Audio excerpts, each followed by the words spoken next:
That one ends very abruptly. Jump scare. Hi, everybody. Welcome in.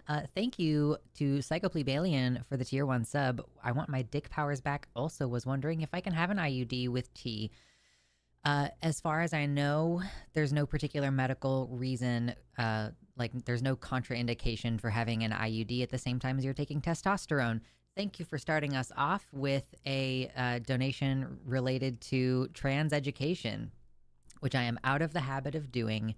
But, you know, I still possess like an entire library's worth of information on that. So thank you. I appreciate that. Also, as always, donations are appreciated, but if y'all are trying to take care of yourselves, don't worry about it. You know, if you are like a student or something, don't worry about it. I'm doing okay. I'm doing fine. There we go. Hi, Baphomet. But yes, the donation goal today is $100, and if we get to $100, we're opening up the box. The treasure chest. You see the treasure chest? It's hanging out over here right now. So, gotta like find a way to like put it in range of vision over here. I don't know. Contraindication? Yeah. Because it's like contraindicated. It's not contraindicated, but I probably also made the same mistake at first. Thank you, Autumn. That's very sweet. Appreciate you stopping by. Oh, real quick. If you haven't yet hit the like button, this is an amazing start. 33 people in here already. That's an amazing start for us. And if you haven't hit the like button, I appreciate it if you would, because it's free and it's quick and it's easy and it helps the stream. If we can get more people in here for just chatting streams, that's what I want. That's what I'm in favor of. Thank you. Your fit is fantastic today. Exactly the kind of goth bullshit I want to be on. Yes, thank you. I also just posted some outfit pics on Fansly. The ones that I took last week, or yeah, I think it was last week. I was like, maybe these ones are a little bit too suggestive. And then I showed them to my partner and he was like, yeah, I agree. Maybe that's a little bit too suggestive. And I was like, okay. So then today I took some outfit pics before stream so you could see. I was wearing the booty shorts. You can see the booty shorts with my thigh tattoo. Fansly.com/Luxander for $5. Nothing sexually explicit. But you know, it's a fun time. Cute little outfit pics. It's been a while since I posted on Fansly, so yeah. That's a cool top, by the way. Yeah, unfortunately, I think that one of the things about being into goth fashion is that the clothing is designed for teenagers. So, you know, I think some of the stuff is just like the largest size that they have is a large, and it's more like what a US medium would be like. You kind of look like a JoJo character with that fit, actually, in a good way. Okay, cool. I'll take it. Hell yeah. A friend of mine got a latex bodysuit and it's such a crazy good look. Ooh, I could never. I think I would overheat and die in a latex suit. It's just not my thing. It sounds like a sensory nightmare. But I'm so happy for everybody who wants to do that. Congratulations.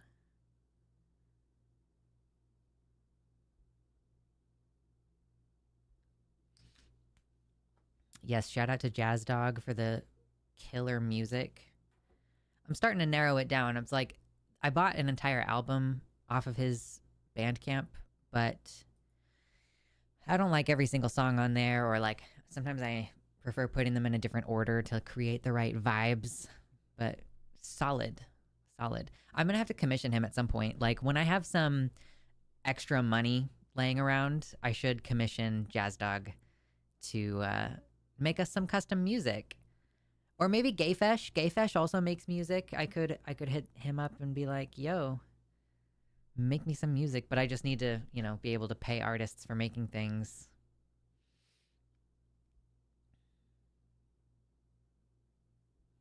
I kept seeing the word contraindication in research for medications and being like contraindication instead of contraindication. Yeah. It's one of those ones I think that I must have heard early on. Yeah, when I have some extra money lying around, Lamau. Exactly. Yeah. I'm actually like, I'm about to like sit down with my partner and be like, okay, for real, let's take a look at our budget and start like figuring out how to at least set aside enough money to like have an emergency fund or whatever. Like if one of our cars breaks down, like we need to at least be thoughtful about how we're spending money. Because I think that we've both just been kind of like, oh yeah, we'll figure it out, and haven't ever been like really tightly budgeting. So I think we could have extra money lying around. We need to plan a little bit. So, man, 31 ages, the last like 3 years for me have been like, ah, I'm an adult now, and now I've got all these adult. It's not even like a bummer. I'm like, dude, I'm excited about putting together a budget because it means like I can start doing things with money and like maybe have some savings and shit. Like is that wild, Crazy. Do they take taxes out for DoorDash? I would assume not. I think that you're a contractor, and so you might actually owe taxes on that at the end of the year. Right? Because you're not like in the same way that when like I work for the line, but I'm not an employee, I'm a contractor. Like I don't get a W-2. I get a 1099, I think.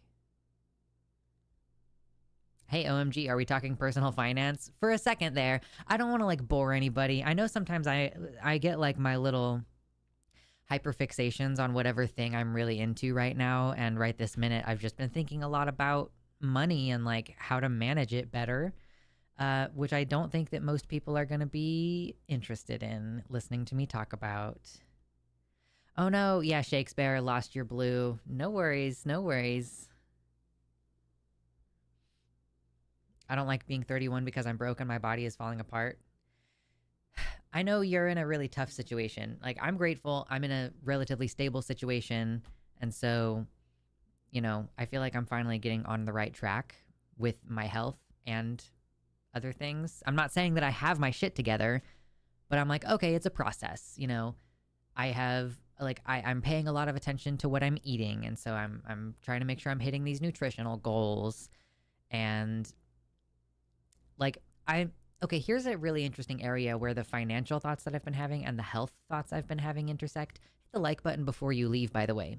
If you're gonna leave, hit like before you leave. And if you're interested in staying and hanging out, then hit the like button as well. But either way, there's 24 likes and 33 viewers. We gotta pump those numbers up. The whole farmers market thing.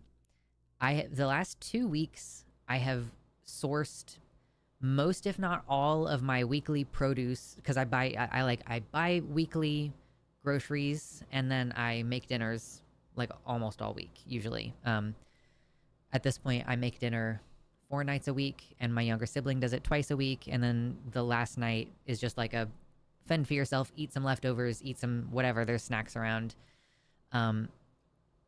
So I've been sourcing my groceries the last 2 weeks from like locally as much as possible, or like using leftover stuff from the week before that I just still have.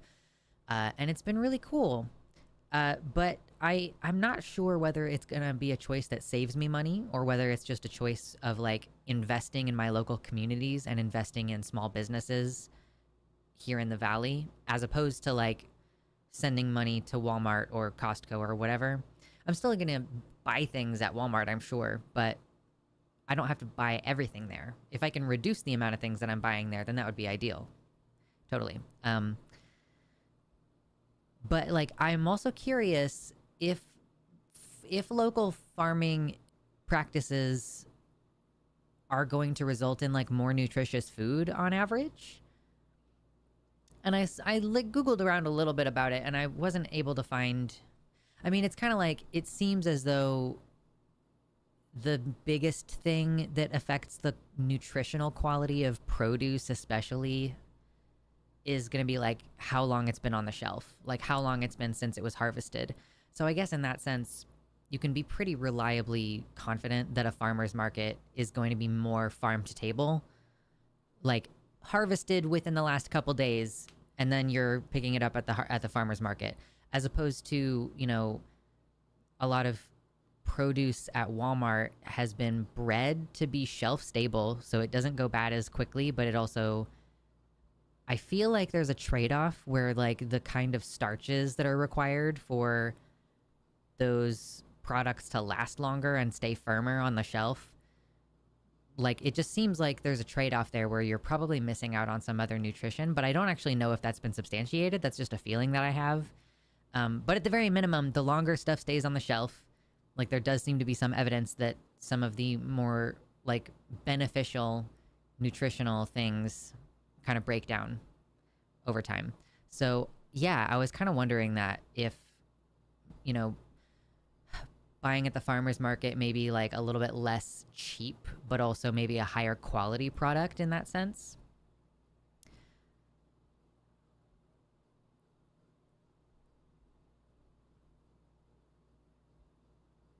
You can also track the farmer's market prices and the prices of the produce in the bigger stores. Usually they make their flyers readily available, so you can just look it up rather than going in.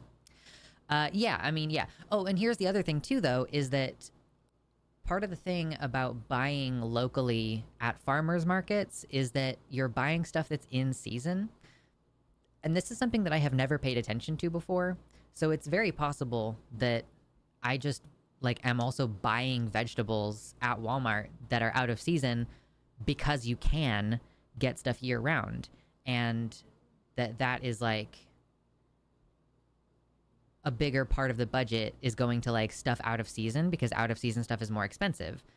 So maybe I will save money at the farmer's market buying stuff that's oh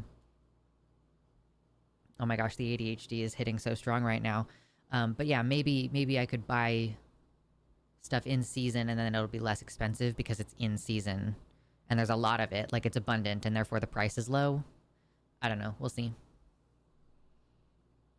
If you are in need, check out local food pantry resources. There are many programs, nonprofit, and grassroots out there. Yeah, I definitely recommend, if anybody is in a situation where they're like food insecure, going to a food pantry or just food or whatever. I have never gone to one, and I really don't think I have ever been in a place where I like actually need to go to a food pantry. And given how many like homeless people there are in the Portland area, I think I would probably like, there's going to be more and more strain on those resources. So for me, I'm like more in a position where I could donate to them. And I do think if you are in a position where even if you have like an extra $20 a month, if you could donate $20 to your local food pantry so that they can, you know, they're giving them money instead of donating food that you think that they need, so that they can just buy the things that they need, you know?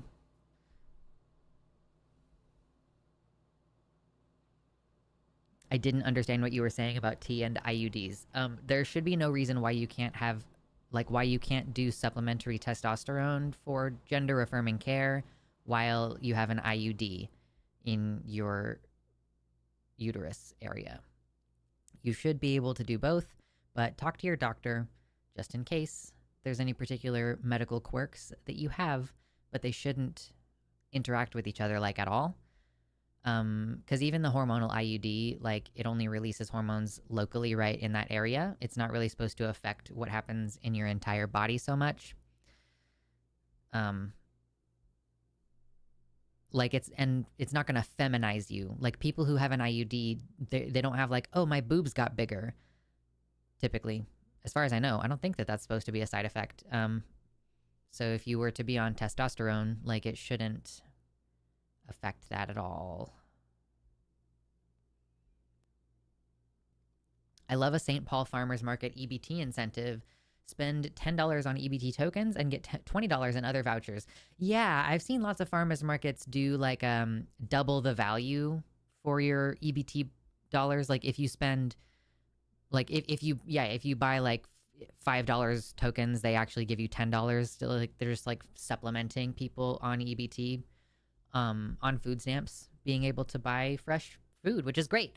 It's awesome. I mean, I think that, yeah, subsidizing and encouraging the consumption of fresh foods, especially, yeah, if we're going to pretend to be on this health thing, make America healthy again, which is obviously like a disgusting and ableist and eugenicist concept. But if you're going to say that, then yeah, we need to incentivize fresh foods that are easy to prepare, I think is the other big part of it. Like, obviously, yeah, we encourage people to cook. It's better to cook in this economy. Like, you save money. I think we save a huge amount of money. And we would, like, I honestly, one of the, like, budgetary things I want to talk about with my partner is, like, I think that he buys himself fast food a lot while he's working.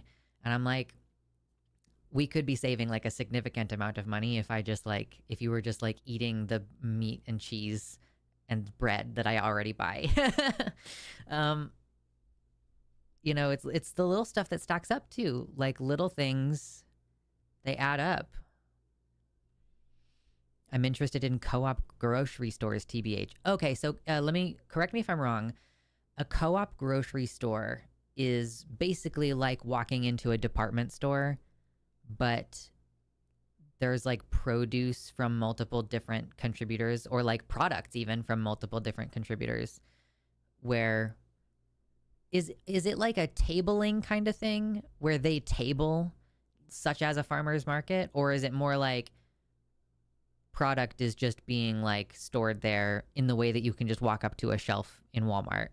I'm actually not totally sure on the specifics, but the idea is that like, yeah, multiple different farmers or business owners go in together on a business like grocery store, and then a bunch of local contributors can like sell their products there. Hey, Glamour Claw, starting a new job at a local animal hospital. Nice. Doing some good in the world.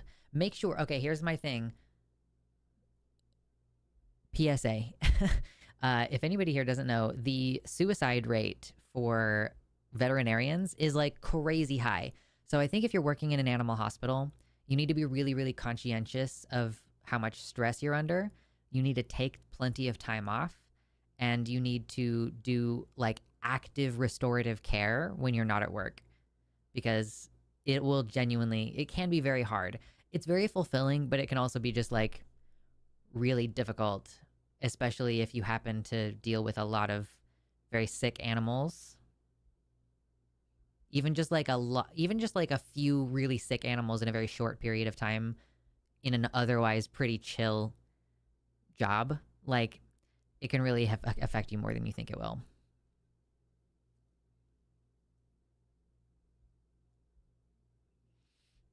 Sam recommends the app called Plentiful in New York.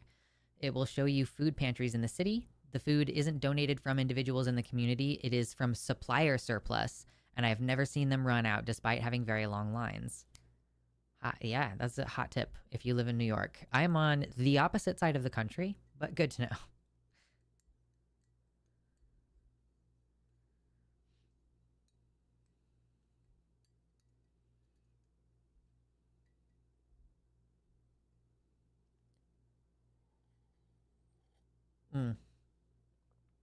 I splurged a tiny bit. Ooh, 38 people. 31 likes. Pump up those numbers, babes. Click it. It's quick, it's easy, it's free. Donations are appreciated too, but you know what? I'll take a like if you don't have $5. But what was I about to say? I was about to say, oh, the tea that I'm drinking. I finally went ahead and bought like a slightly bigger teapot for myself, because I've been drinking these blooming flower teas where it's like, it's a ball and it's tightly packed and you drop it in. Oh, thank you. Oh, wow. Silent Partner has donated $50. Jiminy Christmas. Thank you so much. That is very generous. And if we get, oh, I didn't even plug this in here earlier. My bad. That's $55 for today. And we're $45 away from opening the treasure chest. What's in the treasure chest? I do know what's in there. I can't say what's in there, but I do know what's in there. I think from now on Sundays, I'm going to ask my partner to put something in the box and be like, I don't know what's in the treasure chest. We're going to kind of figure it, like, discover it together when we open it.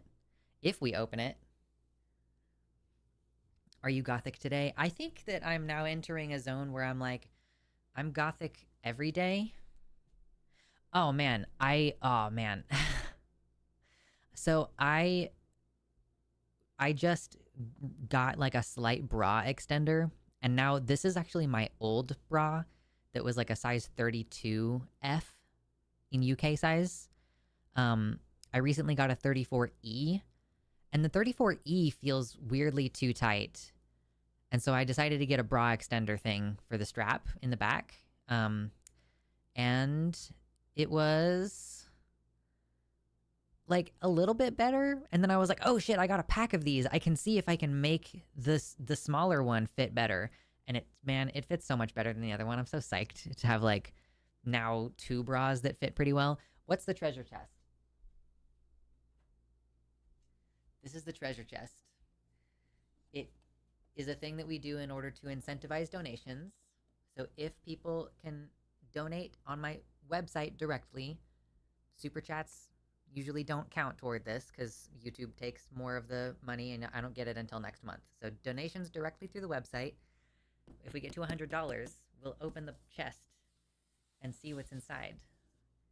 And it varies. Sometimes I'm like, ooh, this is funny. And sometimes I'm like, ooh, this is cute. And I want to show it off or whatever, We've got different stuff in there.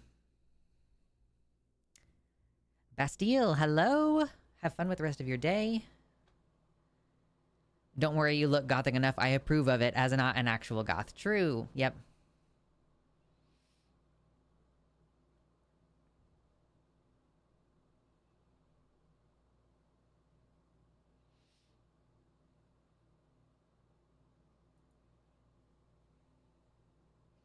At a grocery co-op, instead of profits going to shareholders, co-op markets may distribute profits to members as dividends, offer lower prices, or invest in community initiatives. For the win?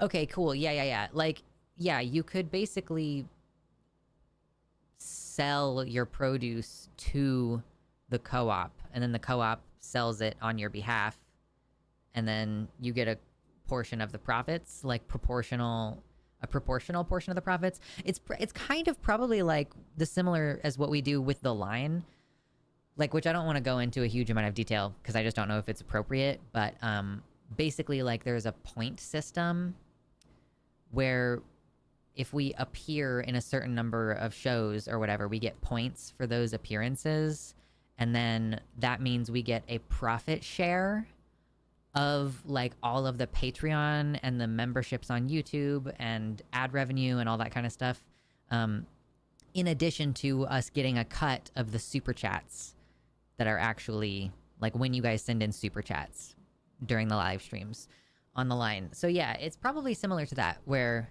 yeah, if you're a member of a co-op, it's probably like a profit sharing where you contribute a certain amount and you get like a relatively proportional payment or percentage or something.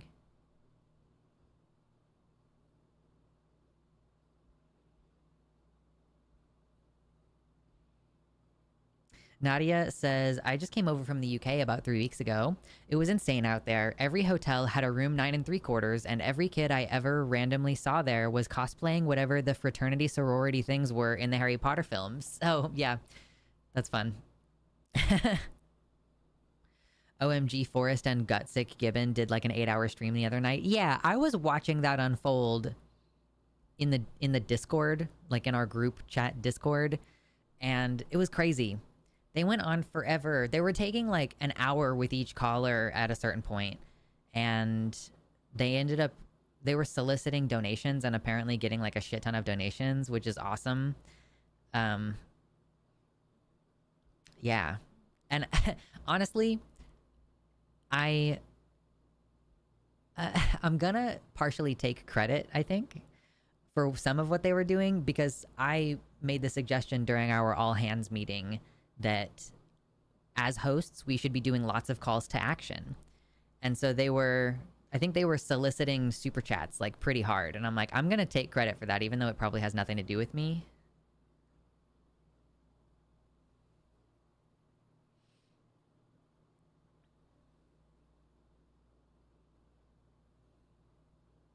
my interpretation of it all was that people were backing Rowling's transphobia en masse. I think there is like a weird amount to which J.K. Rowling is tied to the like national identity of Brits, because she's like the best thing that has happened to them since colonialism. And it was like probably a big part of refurbishing British public relations in the world. So yeah, they are really weirdly resistant to acknowledging that there are pretty significant criticisms of her.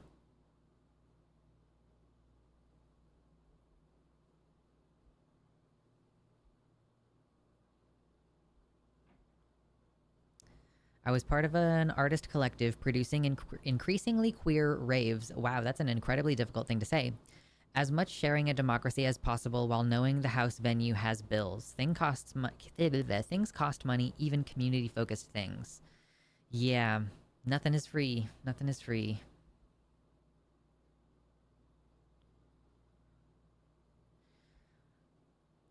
Zoran Mondani has an interesting proposal for government-owned grocery stores as a solution to grocery store increases in food deserts. Have you seen it / have thoughts on it?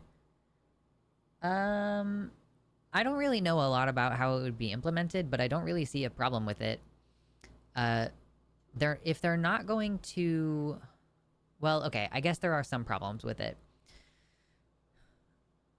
If they're not going to forcibly shut down any other businesses, they're just offering products at a more affordable price in order to make sure that there's access.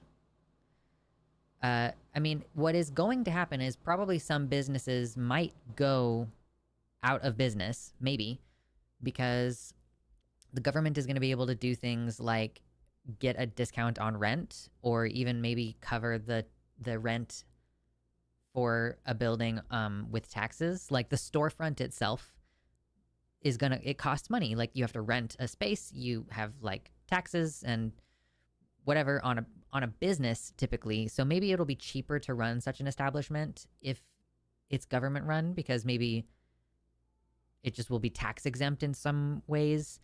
So, I mean, like, it's a really good thing for your average person who's like, I'm just trying to afford shit, so long as the government-run stores do actually provide a decent quality product at an affordable price. If we end up seeing, the US government does things for profit sometimes, and we would want to be careful in a situation like this where it's like, well, this could be a form of revenue for the government if they were to match prices of nearby businesses instead of undercut them. And like, people are going to be mad if they're being undercut. Like, bodega owners are also members of our communities, and they're individuals who own a small business, right? So I just, there's like things to look at from multiple different angles. I, as always, don't know how I feel about government getting involved in any situation, just because it's like, yeah, if it was benevolently run, then ostensibly government-run grocery stores would be a great idea, because they're publicly owned and therefore, yeah, like cheaper to operate. They provide jobs for the community. Those jobs might even have more advanced benefits than an average grocery store might have because you're a government employee. Like, totally. That could be good, but also it could be exploited for evil. And I just don't trust governments. Like, Zoran Mamdani like puts this in, and then like the next guy comes in and is like, let's jack those prices up. You know what I mean? I don't know. It's so shit that you have to be like, well, what if an evil person took over this institution? But there's a lot of evil people right now taking over our institutions, and they were not proofed against that because people weren't thinking, what if someone evil takes over this institution? And that is why we are where we are today. His plan would usurp vacant properties, which are a huge drain on communities, especially in food deserts. Okay, I like that a lot, because I have even been saying recently, I was complaining not even very long ago that there are tons of empty buildings, like commercial buildings, you know? Uh, there's this one that I've driven past a couple times that I think used to be, I don't know, like maybe it was a grocery store. I'm not sure, but it's that kind of vibe, like that amount of parking space, that kind of building. And it's just empty. And it's been, I've lived here for 6 months, and I think it's been empty for a while before that. And I'm like, what are they doing with this building? I think at a certain point, if you have abandoned commercial property, especially, that, or if the commercial property is passing from owner to owner rapidly, I think that's something that the government should also pay attention to. Because it's like, if there's a part of town where a business is not able to thrive, like where I used to live, there was a restaurant building that was like, it's been like 10 different things since I was a kid, because it's just in a bad location where it's not really easy to turn off from any, like, the one direction that it's easy to turn off into the parking lot from is like not a direction that people are usually coming from. And even then you have to like snake your way through a parking lot to get to this building. So yeah, like if you're finding that there's a building that you cannot commercially keep up because it's in a bad location or whatever, then yeah, I think that you should be required to forfeit that building or the land or whatever to the city after a period of time. And then we can do something productive with that. Like, can we turn this into a food pantry? Can we turn this into a food kitchen? Can we turn this into an overnight shelter? Anything like that. We should be, and like maybe even some form of like punishment or tax, or like, I mean, I guess the punishment is like, we're forcing you to sell this land to us or this building to us at a drastically reduced price. Like, I guess that's the punishment, is like, you have to give us this building and we as the government are going to pay you like 10% of what it's worth as a punishment for you letting this building sit vacant, and like it's not contributing anything to our community and it just looks like a shitty empty building. It makes everything look worse.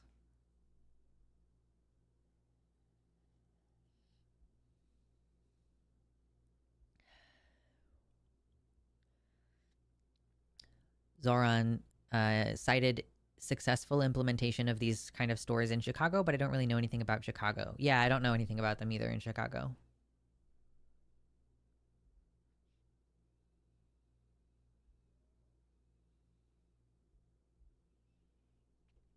I would love for more vacant lots to be tended to by the communities around, making gardens, creating gathering spaces. Yeah.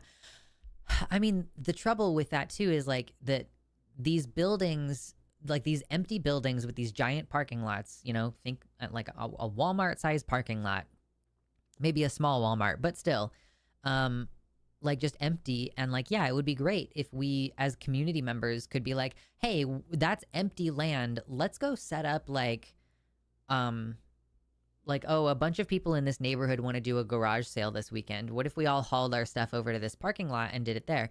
But it's still private property. And I guess for some things like that, you may need a permit from the city anyway. But you can't just up and do things like that because the land is still privately owned. And there's going to be somebody who calls the cops and is like, oh, these people are setting up shop in the middle of this parking lot. Like, yeah, you should be forced to surrender that property after a period of time.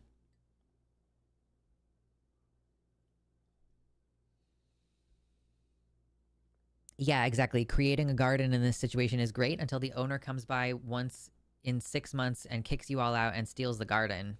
Yeah.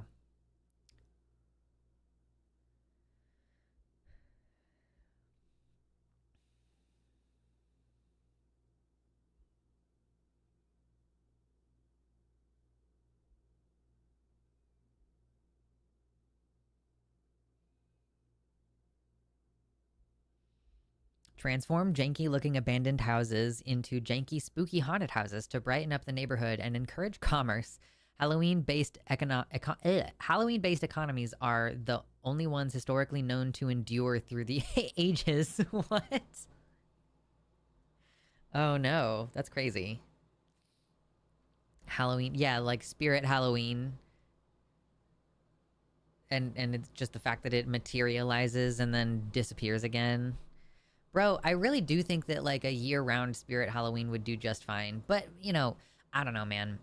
Like we do have Hot Topic and Spencer's. They're just so expensive, man. They're just so pointlessly expensive.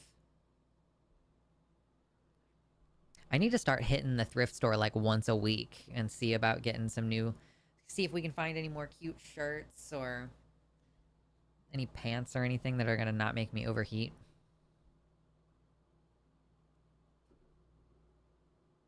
Need a Halloween store in January? Yeah. I think just from June through the end of November. You know, get a good few months out of it.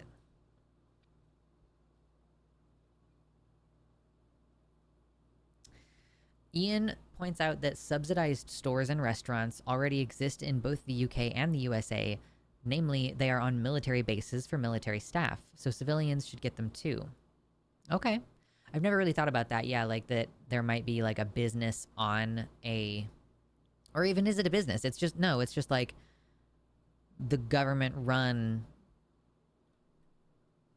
There's like a government run shop and you can get your groceries and stuff on the base. Is that how that works?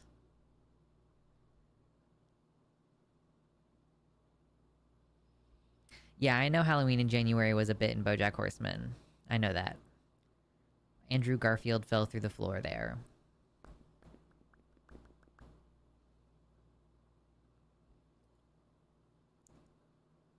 Halloween decor is home decor.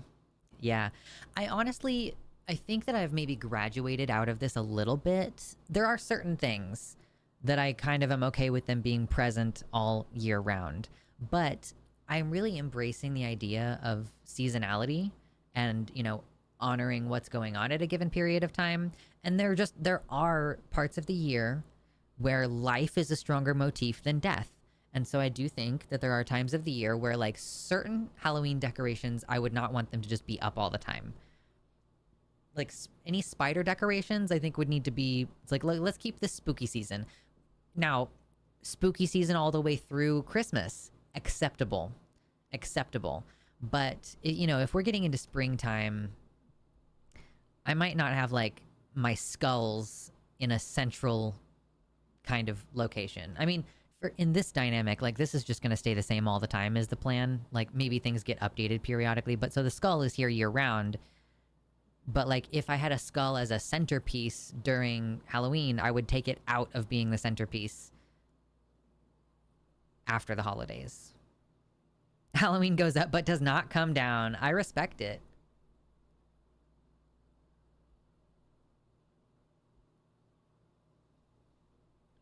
Later, Mabs. Yeah, rest yourself. Mabs said that they have COVID earlier, so she had COVID. Yeah, take it super easy. If you can get Paxlovid, even if your shit seems mild, like try to get some Paxlovid if you can.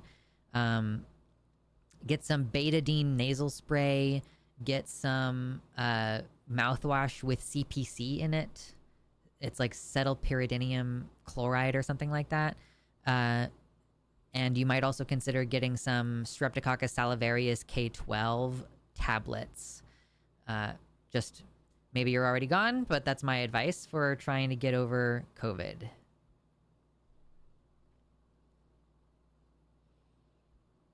We also have those kind of groceries in Canada because my sister is in the Canadian military.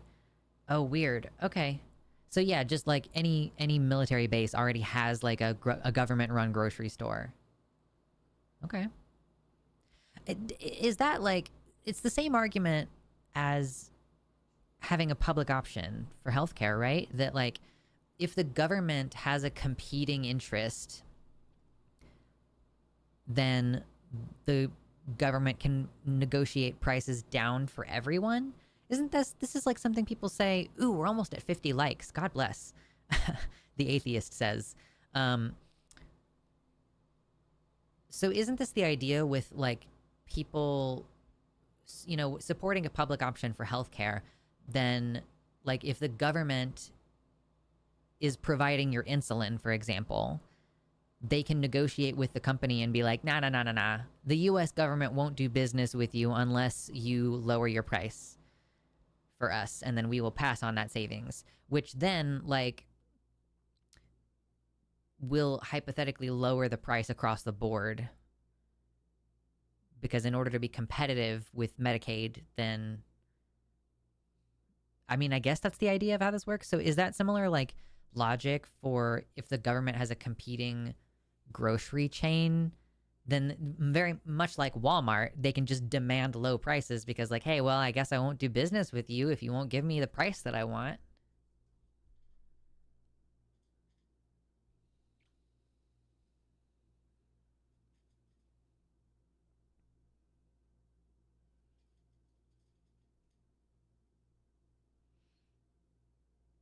The NHS does price negotiation.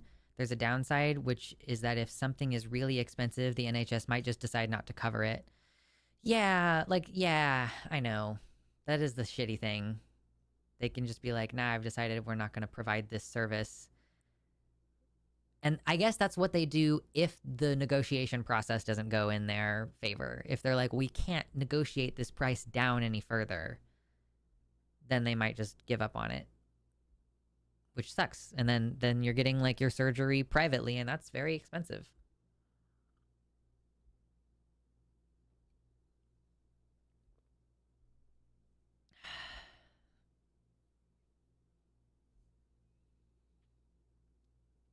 I want to tell you guys something that's almost a little bit embarrassing, which is that I might have to finally learn how to do makeup. I'm 31 years old. I was raised feminine. Like, I was raised in that environment, but I didn't have anyone really teach me how to do makeup. Like, my mom didn't really know how to do it. She didn't do it for work. Like, she always worked in situations where wearing makeup would actually have been kind of socially inappropriate. Like, she wasn't in the office or whatever. So she would for special occasions, but I don't think she was particularly good at it. And then, you know, like I was very close with one of my aunts, but she was also kind of a tomboy character with like who did sports. And so she also wasn't really big into makeup. So now I'm kind of like, oh, I'm really behind on getting older and feeling like because here's the thing, I feel like the goth look would be way better if I just did a little bit of makeup. So yeah, but here's the thing is when you start learning about makeup, here's what I did. I opened up one video that was like, here's a comprehensive look at makeup and like what steps you do in what order and which products are absolutely necessary from a makeup artist who's been doing it for 15 years. And I was like, bet, cool. And then she starts the video and she's like, so I've already done an entire video about prep, like how to prep your skin for makeup. And it's different if you have dry, combination, or oily skin. So go watch that video if you want that. And I'm like, oh, okay, great. So then I go to that other video and I'm like, please explain to me how to prep my skin for makeup. And then she was like, here's a bunch of things that you need to do. And I was like, hold on. I was like, wait. Some of this stuff sounds like stuff that I probably should be doing on a regular basis anyway. And I was like, okay. What about the days that I don't want to wear makeup? Like, I realize that I'm like watching this thing about how to do relatively, like at the very minimum, intermediate level skincare. And I'm still very much at like a beginner's level of skincare. I don't even know what moisturizer to use. I use a moisturizer, but I don't know what's one I'm supposed to use. So I ended up then going and finding a different creator, and I was like, okay, I need a dermatologist to explain to me like basic skincare. And I was like, okay, so now that's the place at where I am starting from in order to eventually get myself to maybe wearing makeup. So I'm like, okay, apparently I've been using the wrong kind of face wash. I've been using a face wash that makes my dry skin problems worse. I'm also like using a moisturizer that I probably shouldn't be using on my face. And that's all I do. Like, and I'm not even very consistent about washing my face. Like, not as consistent as I would like to be. So it's like, I just wash my face with the wrong kind of cleanser and moisturize with the wrong kind of moisturizer. So those are the first two things on my list. getting the correct kind of cleanser and getting a correct kind of moisturizer. Then, apparently, I'm going to try out a retinoid. Because the dermatologist, and to be fair, like, I don't know, she may just have good genes or whatever, but she was like, I have super duper dry skin and a sensitive skin, and I do not like to wear makeup because I do not like that sticky feeling. And I was like, okay, bet she's autistic. I can take advice from this woman. I have dry skin. I don't know if my skin is sensitive or not, but, you know, erring on the side of caution probably doesn't hurt. And I was like, wow, she's beautiful. Like, she's not wearing foundation. She just told me she does not like to wear makeup. So that's just what her skin looks like. Just like so even and so smooth. And I was like, okay, cool. So I'm going to follow what she does. So soon I'm going to get a retinol of some kind. I've actually already picked out which one. And then the next thing that I need after that is, I need a good SPF. Because I don't ever actually wear sunscreen outside. And I'm like, maybe I should start doing that. So that's like the beginner's process for figuring out what to do. And like maybe then after I do that for a couple months, I can get some makeup and fucking go back to learning how to do that. But it's like, it starts with some much more base level skincare, apparently.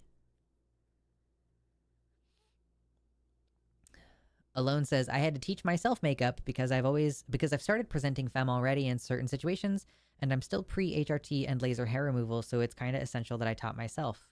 Yeah, totally. And that's kind of what I'm going to end up doing, is like, I'm just going to watch YouTube videos and try to get advice from people. I'm probably going to focus on eye makeup, and like, if I can get my skin to where that woman's skin was, where it was like so smooth and so even in tone and everything, like, I think that's what retinol does for you. It evens out your skin tone and like gets rid of blotchiness and like fixes shit on your face. So yeah, if I can get to that point where like my skin just looks fucking glowing and amazing by default, then I can focus on just doing eye makeup and not have to do like powder foundation and stuff. I don't really like full face of makeup either. Makeup can be harder when you have stubble. Totally, yeah, understandable. Byron says, if it makes you feel better, my cis wife didn't learn how to do makeup until she was getting ready for our wedding in our late 20s. Yeah. Fucking true. Makeup for beginners, says the Makeup 503 course. Dude, yeah, like somebody's like, oh yeah, this is absolute beginner's makeup. Let me explain all these bases. Like, oh yeah, by the way, you need to go watch my other video first about skincare prep. I'm like, Jesus fucking Christ. It's just one of those moments where you really don't know what you don't know. And then you find out, oh my God, there's so much more that I need to know in this field. I can do my own makeup, but I don't like how it feels on my face. Yeah. And like, this is one of those things too, where I'm listening, even if I'm watching a video about makeup, I'm listening. I'm like, okay, she's describing this as like, oh, I can barely feel this. And I'm like, okay, that's, you need to listen for advice along those lines. Are DHT blockers going to help my skin not be as oily? I think so. I'm not sure. You might be able to do something just like doxycycline, like it's a pill that reduces acne. If you find good beginner skincare resources, please share. Oh man, my ear like hurts all of a sudden. I've been thinking about getting rid of my skin altogether. It's just too much trouble. Understandable. But yeah, I mean, Ben Jules, I mean, you're gonna have the same. I will. Or like on YouTube, rather. I'm just like, YouTube search. And then it's gonna depend on what skin type you have. Someone just said, I don't know what skin type I have. The way that you find out what skin type you have is you wash your face, like you get out of the shower or something, like wash your face, and then don't do anything to it. Like, don't moisturize or anything. And then after like 30 minutes or an hour, you can go look at your face in the mirror. And if there's like a shininess to it, you might be oily. Like, or if there's certain parts of your face that are oily, then you'll know that you're combination skin. Or like for me, if I were to get out of the shower and not moisturize my face, my skin feels really tight. Or like if you're seeing flakiness or scaliness, then your skin is dry. Or could be combination, like could be dry in some places and oily in others. And that's how you know. And then there's also like a separate measurement, whereas like if your skin is sensitive or not, and that's just whether it's sensitive to products or not. But you could have combination oily or dry skin and sensitive skin on top of that. Hey, good news is that I hope to start HRT this month. I got the forms to do my first hormone blood test. I would like to present as a woman without makeup. I don't know if that'll be possible at the age of 38, though. You have no idea what's possible. Like, get on your estrogen, if you can, and make sure you're keeping track of your blood levels. Like, go get it tested at first, like maybe every 1 month. At the very minimum, every 3 months. And your goal is to get the blood estrogen in your body at the same level as like a cis person. Some doctors will keep you on a super low dose for an inappropriate amount of time. You're not going for a specific dose. You're going for a specific blood serum level of estrogen. So, but many things are possible. Never give up. Kylie is suggesting to look for free samples of different brands and types to try what feels best. Like for skincare, right? Just, yeah. Try to get sample sizes of, or like hair care. I've gotten hair mask stuff in like a tiny amount. Just to see if it works. Ember suggests that they will put you on a low dose forever if you don't get pushy about it. Yeah, so be willing to be pushy about it. Advocate for yourself.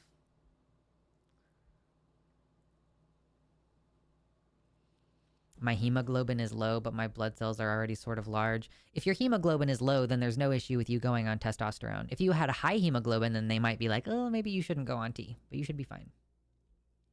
Just obviously keep checking up on that stuff on a regular basis.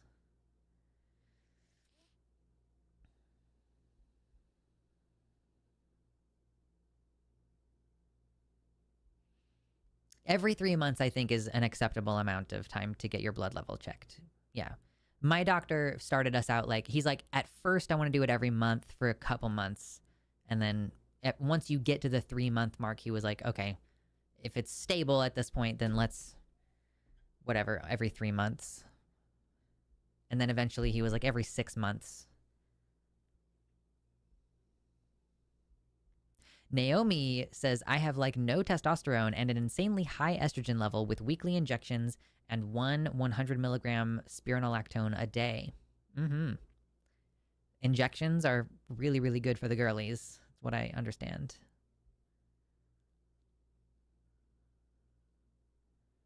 Faulty says, I'm going through a rare period of skincare routine as well as I'm starting my first sleeve tattoo next month.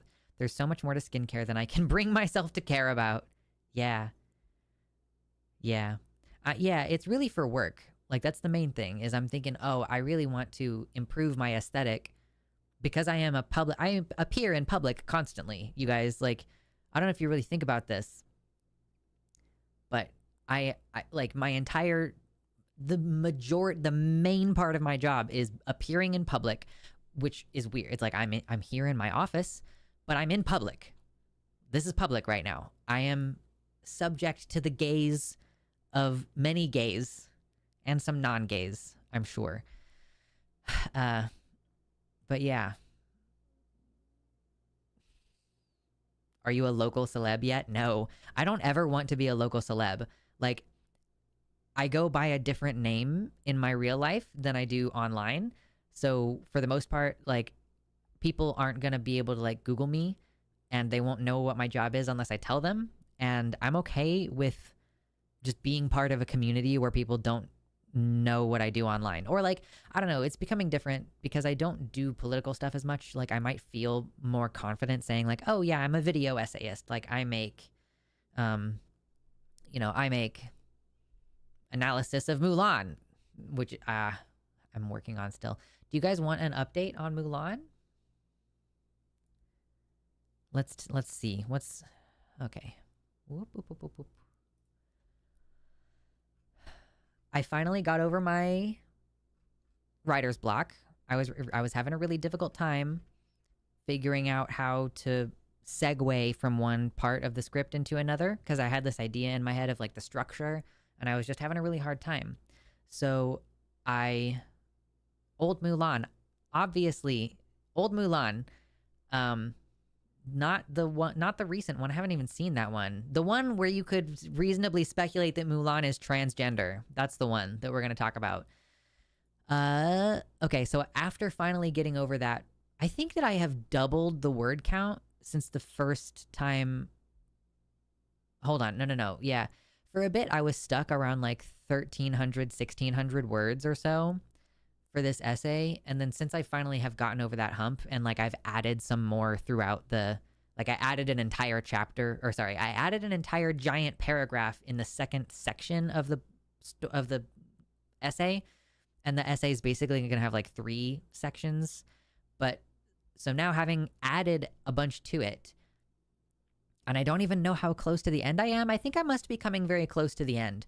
I have 2,664 words in this essay, which is 1, 2, 3, 4, 5, almost 5 full pages. So that's going to be the essay about Mulan, and I'm not even done. Hello, Mosh. Welcome in.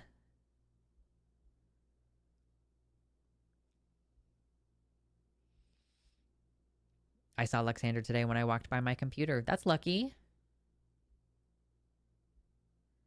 You mean not Luxander cis person is actually you? Listen, I don't pretend to be cis in my life. I just don't correct people if they make that assumption.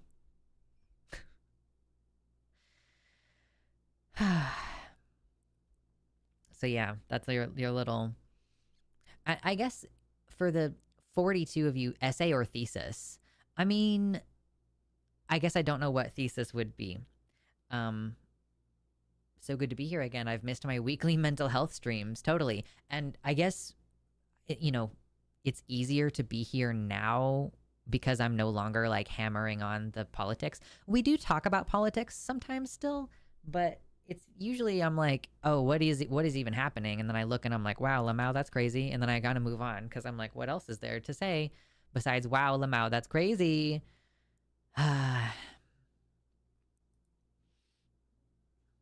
So we're more chill now. We talk about some stuff, we get into some ideas, but we're not trying to push anything. So for the 42 of you who are here, I'll give you a little, like, if I haven't already given you an overview before, I'll give you an overview of what this Mulan video is going to be about. So initially, the premise is that Mulan is a feminist story about a woman shirking patriarchy. But actually, Lamau, she's trans, and then it moves into a bunch of evidence about how she's trans. And then it moves into a probably much longer section about everything else that the movie has to say about gender. And it turns out that the movie has a lot to say about gender that isn't about Mulan being trans. So, oh, actually, yeah, the chunkiest section of this script so far is part number 2.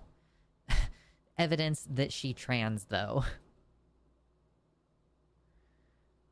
And then I'm in this other part now, and I've kind of laid out, like, some stuff about the archetypes of masculinity in this movie.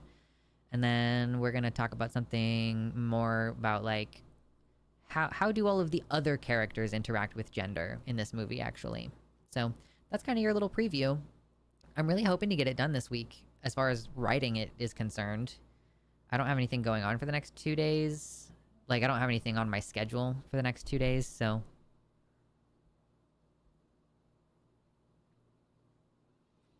We all get plenty of politics. This is a welcome break. Hello, Carol. Welcome. Christine Eberth, hello. Sounds great. Can't wait to get the official... can't wait to get the critical Mulan theory. Yeah. So, that's exciting. And then the James Somerton video is, like, just crushing numbers. You have to... Okay. Y'all... need to help me keep my fingers on the pulse for any other dumb fucking situations I can just react to sometimes. Because, you know, you put all these resources into writing a video that's probably only going to get like 2,000 views. You know, if we just look at the last several videos that I've uploaded, my one reviewing the Elliot Page movie got 4,000 views, but I might have tricked people a little bit into clicking it. My review of She's the Man got 2,500 views. My review of I Saw the TV Glow got 2.3 thousand views. And then this James Somerton video right now is sitting at 24,000 views, or maybe more if the analytics haven't updated recently enough. So like almost 25,000 views, which is crazy. And so you need to kind of do both, you know? You need to do video essays that you're only expecting to get 2,000 views, and then also dumb shit, fast responses that do numbers inexplicably. So just help me out. You know, if you ever see some dumb shit that I should respond to, or if somebody ever has any dog shit media takes that you think I should respond to, I'm interested in adding that to the roster of things that we do. Sammy Jakes, hello, says, love your videos. Thank you. What pronouns do you use, by the way? I use it/they pronouns. I am a big fan of its pronouns, but if it makes you upset, then you can use they, them pronouns, and I won't stab you. That's how that works. Kitty Tick says, people can assume whatever they want about me. On some days, I will have a shirt that shows my itty-bitty titties, light facial hair, and a rainbow cowboy hat. I'm usually assumed to be some flavor of queer. You are some flavor of queer.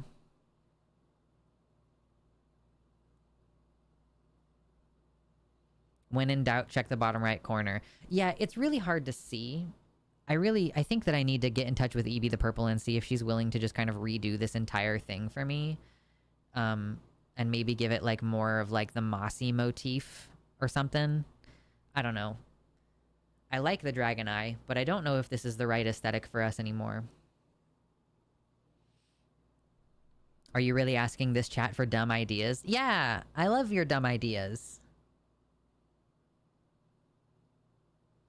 It's like Drawfee. Like, we take your dumb ideas and make even dumber drawings.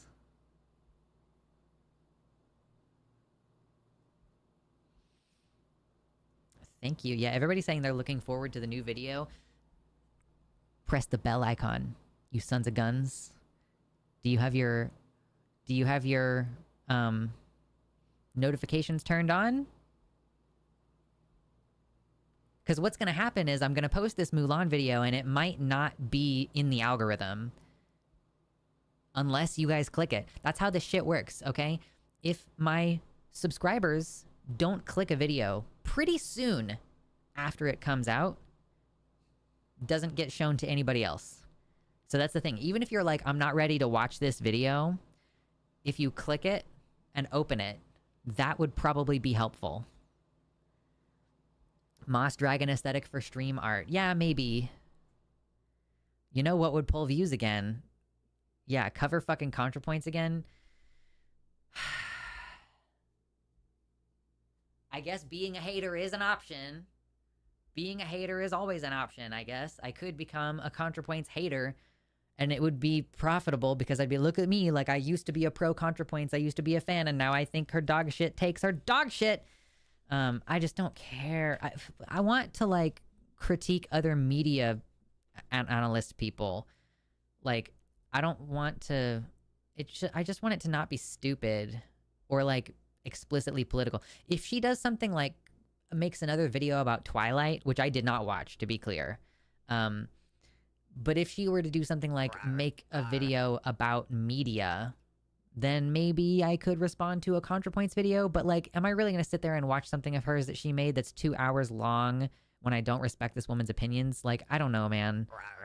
But it's not a bad idea. Thank you for helping me. That was very sweet. Thank you, Karel, for the 5 gifted memberships. Thank you so much. Right now, we're not adding any donations from YouTube to the donation goal over here because YouTube is stupid for their reasons. But thank you so much still. Memberships are a little cute thing that you get little secrety stuff. But yeah, enjoy all of those gifted subs, people. The ContraPoint stuff is a throwback for me because that's the videos that got me on your channel. Yeah. Being a hater is exhausting. Too much negativity in the world. We focusing on the things we love.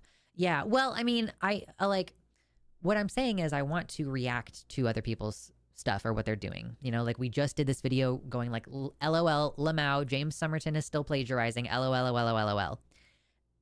And that video did very well. So I want to still do that kind of thing periodically, mixed in with the other review content that I'm going to do. And that might require me to like watch other people's videos more than I do. Like, I don't really watch a ton of video. I mean, I guess I do. I get into a tear though, where I'll watch like a bunch of Hunger Games essays all at the same time. But yeah, if I find someone who I'm like, oh, this is a dog shit opinion, or this person in the space did something egregious, like, oh, James Somerton, who used to be in the media analysis space, does something egregious, like, yeah, that's a lol cow. I'm going to get money for that. BreadTube does feel kind of dead right now, to be frank. I mean, I guess it has for a few years. I don't think any of these people, like, I don't know that BreadTube was ever much of a thing. It's just like a bunch of separate YouTubers who all make similar kind of content where they make video essays. Like, they're still making shit. You know, Jack Saint still makes videos. Big Joel just put out a video this week about Bill Maher. So, like, these people are mostly still doing it.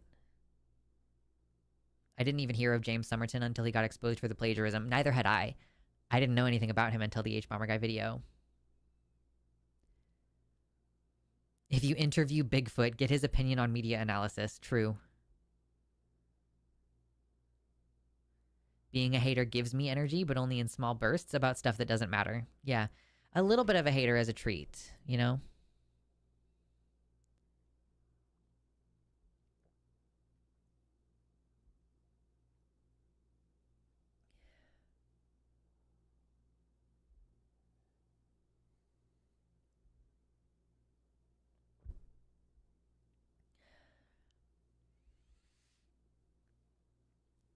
Mosh says, I recently watched a great British guy talking about why BreadTube is irrelevant and the new leftist ecosystem has evolved beyond them. What do we define as the leftist ecosystem? I mean, I think that I'm going to be more and more and more outside of this. Or, I mean, I don't know. I think that, but BreadTube, the leftist ecosystem allegedly, was a bunch of media analysis people who just happened to either also be marginalized or happen to also talk about things from an intersectional political point of view.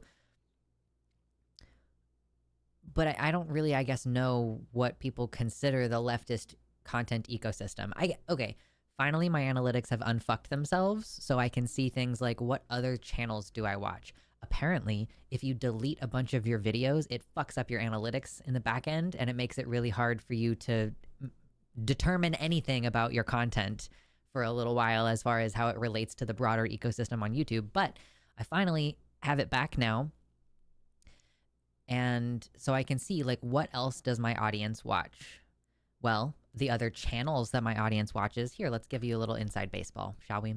The Humanist Report, Riverboat Jack, Dead Domain, The Surf Times, Elliot Sang Again. I don't know Elliot Sang Again. Thermia, don't know that one. Rebecca Watson Skeptic, Katie Montgomery, Anthony Gramuglia, Behind the Bastards. That's cute. Okay, fun. Conyer, Bridget Empire, shout out Bridget Empire, Renegade Cut, who I'm not familiar with. 300,000 subs, though. Of course, Surus and Queen Coke Francis, who I've just been watching recently a little bit as well. Non-binary Legion. Thermia is a Vosh re-uploader. Okay, fun. And then as far as what my channel, what my audience watches, as far as other videos that they watch. Okay, here's a video from The Surf Times about One Piece destroys J.K. Rowling's Harry Potter. A Rebecca Watson video, an Elliot Sang video about eugenics, Dead Domain talking about the TERF app for dating, and then the Humanist Report about Trump and ICE and stuff. So clearly my channel is still being viewed by people who view a bunch of political content. And it seems like, okay, people are watching groups of progressive political content. You know, like all these people are also progressive as far as I know, except for the couple that I don't know anything about.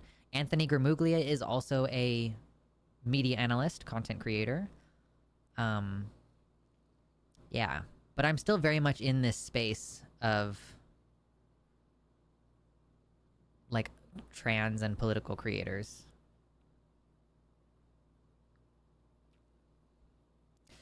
This video was specifically that leftist video essayists kind of created the space for the modern lefty streamer who are now dominating the conversation and giving much more modern takes that people like ContraPoints and PhilosophyTube refuse to take stances on. Ooh, I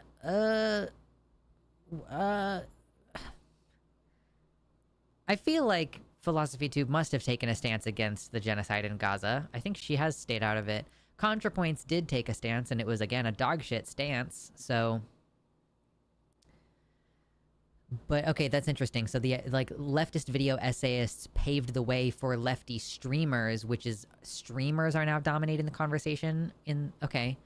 I guess I'm hitting both. I'm like, I'm a streamer, and that is literally the primary thing that I do. Streaming, which is funny because it's also like the thing that I make the least amount of money at. But well, that might it's in competition. Ads, sometimes I don't make very much money on ads, and then streaming I guess changes with the season, but it's interesting. But yeah, like like I said earlier, public appearance is the main part of my job, and I'm here twice a week. I'm surprised Thermia is on there and not Vosh himself. That is funny. Again, nothing about Vosh is even on this page of like information about other things that you're... Maybe it would be in the more detailed report, but...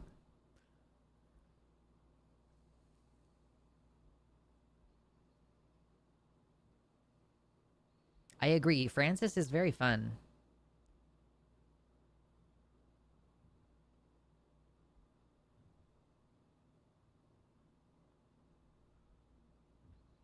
To be clear, BreadTube, I guess I mostly just mean any video essayist who is even vaguely lefty or queer, even if they do mostly media analysis or whatever.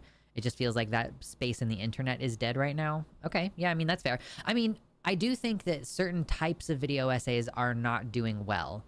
I think explicitly political essays are not doing very well. I've seen Rowan Ellis suffering.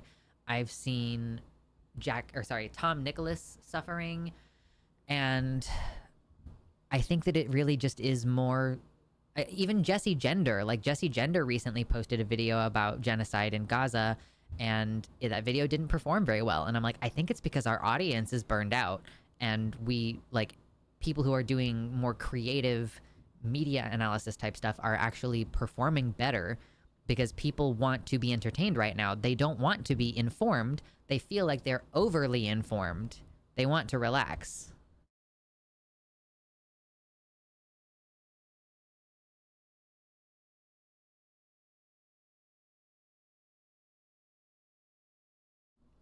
Yeah, would you say that leftist video essays are a dead domain? Haha, funny.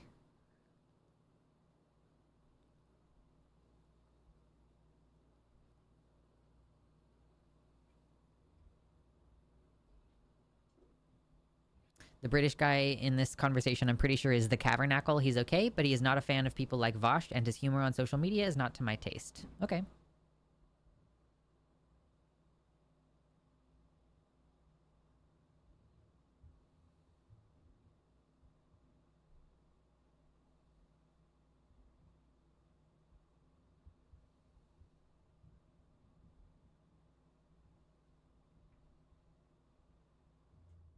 Wait, does he really?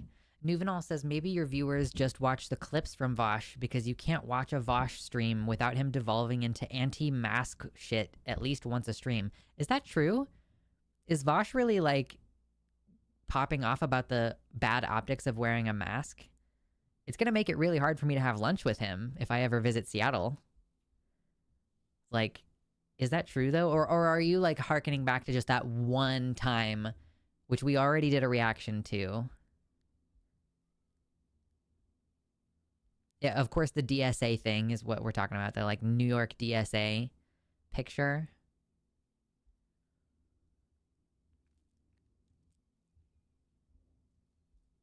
I've literally never heard Vosh say anti-mask stuff. Okay, well, to be clear, I have.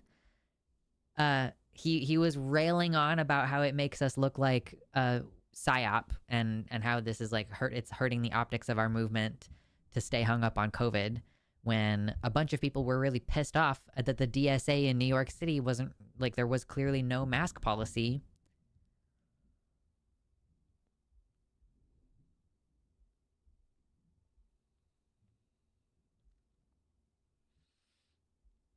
Ember says the algorithm has been playing games with recommendations in recent months. My feed is almost entirely CinemaSins and movie analysis, even though I mostly watch trans and science content. I have to find stuff the hard way. I would wonder if that's the algorithm as well. I feel like I still see those challenging video essays and that I make the choice to not watch them. Good night, actual goth. Have a good one. Like, that's how I feel. I thought Vosh was a predator. Yikes. No. No. People love to pedo jacket queer men. It's crazy. But yeah, so I feel like I see Rowan Ellis's videos. Like, she did a recent video about like polyamory, or she did a recent video about the queer elder crisis. I'm seeing them. I'm making the choice to not watch them. So that's my experience with the algorithm, is like, I am seeking out more entertainment content and less political content. So it wouldn't surprise me if there was a behavioral change where people are seeing Rowan Ellis thumbnails and they don't want to click in. But it would also not surprise me if YouTube is trying to push entertainment content over political content right now.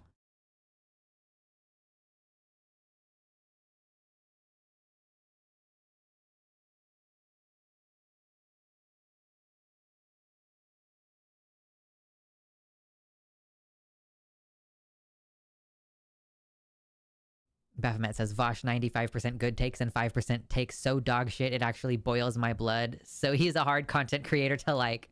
Fair. I tried watching the Jessie Gender video about Gaza, but just the part about her cat made me really depressed and I didn't feel like crying, so I didn't watch it. Yeah, I have no idea what the content of that video was, because of course I'm not going to fucking watch a video about Gaza right now. Listen, for my functionality, and maybe this makes me a bad person, hold on one second. But I have completely checked out about Gaza. I just like can't pay attention to it. It is too stressful. It was causing me PTSD symptoms. And there is nothing I can do in this world that is going to change the outcome. So me thinking about it is literally just self-harm. So I'm not doing it. And I don't blame people for not doing it.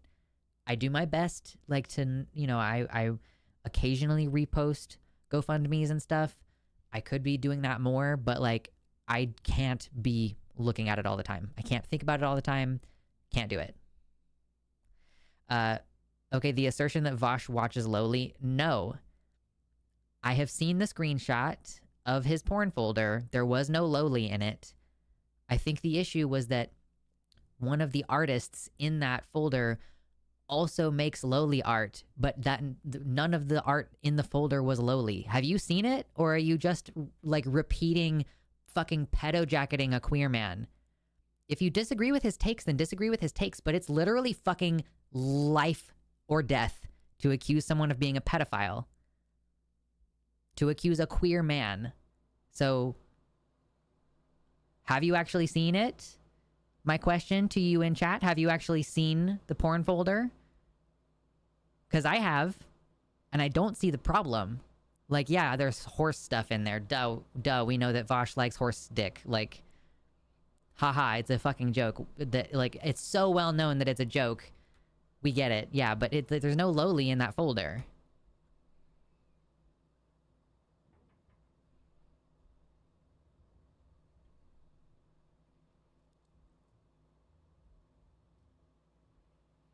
Like, I think you would have to be squinting to find something wrong. It's just like, it's just fucking anime. And I'm not even sitting here like I agree with all of his opinions. He has dog shit opinions on plenty of things. It's just fucking literally actually dangerous in this environment, this day and age, like to pedo jacket trans people, to pedo jacket queer people.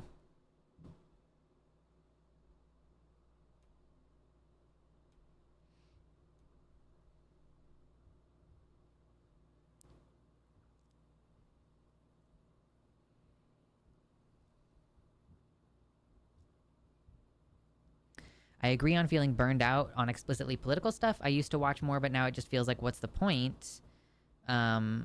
Just such a shame about ContraPoints too. She was my first introduction to politics that aren't just gay equals bad. Yeah, sure.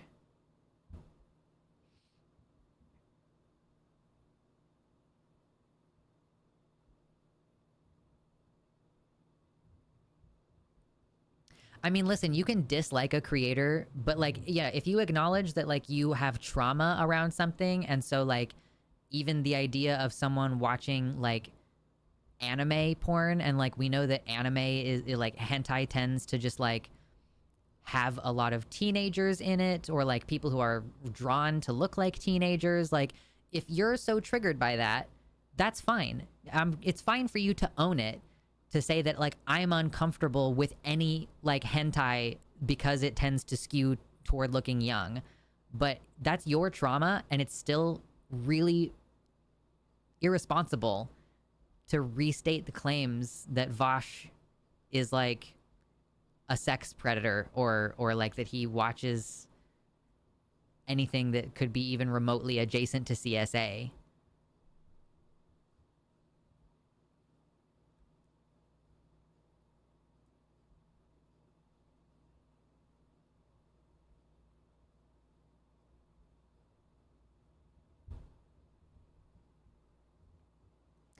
I'm right there with you about Gaza. In many ways, it started when I was in high school to me, and I found out about it then. Insane how long it's all been happening and how much was ignored for decades.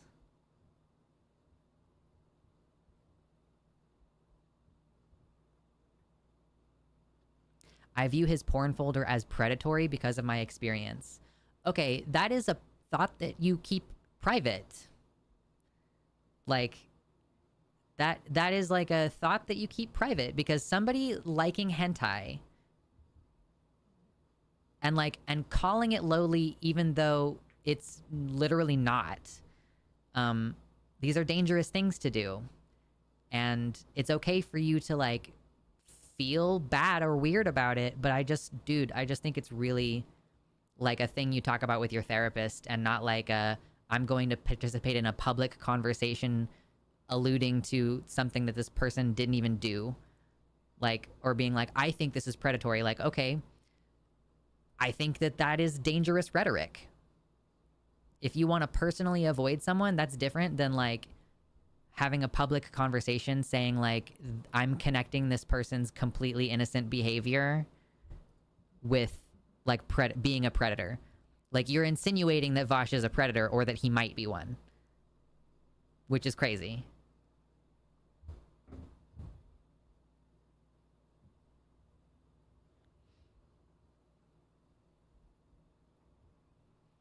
Also, why are we discussing Vosh's porn taste? Like, this is extremely weird. Yeah, I mean, it's because people, and like, frankly, I don't even think that this narrative would exist as it does now if it weren't for the fact that people had been pedo jacketing Vosh for a long time. And so people were like looking for anything that is even remotely close to that in order to bolster that narrative.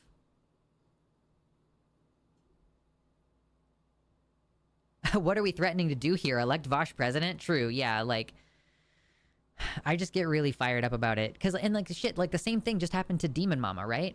And like, or like Demon Mama's partner was pedo jacketed. And like, this shit is dangerous. Demon Mama's public facing career as a streamer is basically over. As far as I know, she does not plan to come back to it. And it was because of accusations like these. Vosh happens to be like affluent enough that he could afford security if he needed it. But like a smaller creator like Demon Mama, like, her public career is just over. She does the podcast with us, but she does not plan, as far as I can tell, to come back to content creation.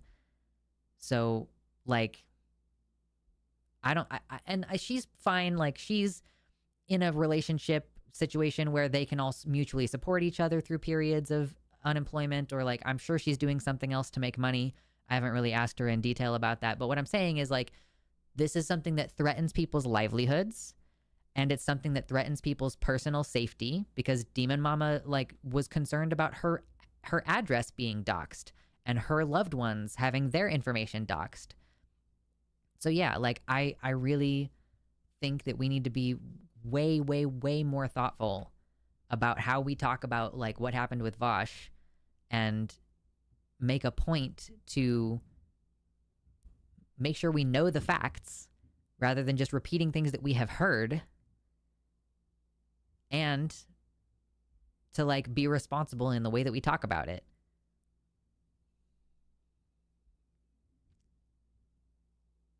Yeah, that's why you haven't seen Demon Mama anywhere. If you look at like the most recent, no, this is not even, nothing has happened even since the taxes folder. This is the taxes folder thing from what, like 2 years ago now? I feel like an online culture right now is way too conducive to just like ruining people's life for basically no reason. Yeah, and I mean, part of the problem with this is that we exist in a space that is like, we live in a space that is highly dependent on mutual support, right? Like if you guys decide you don't like my takes, and so you stop showing up to the streams or whatever, then like I just might not be able to afford groceries, or like I might not be able to put any money in savings or whatever, which could put me in a position where like now I have to decide whether I'm going to try to, I would have to completely quit this if I was going to get another job, I think. I don't see how I could manage both at the same time, because I already struggle to manage just my disabilities plus having this job. So yeah, it's like you're putting people in a situation where you have to continue to be popular. You know, you have to continue to be cool and popular in order to remain just influential enough to maintain your income.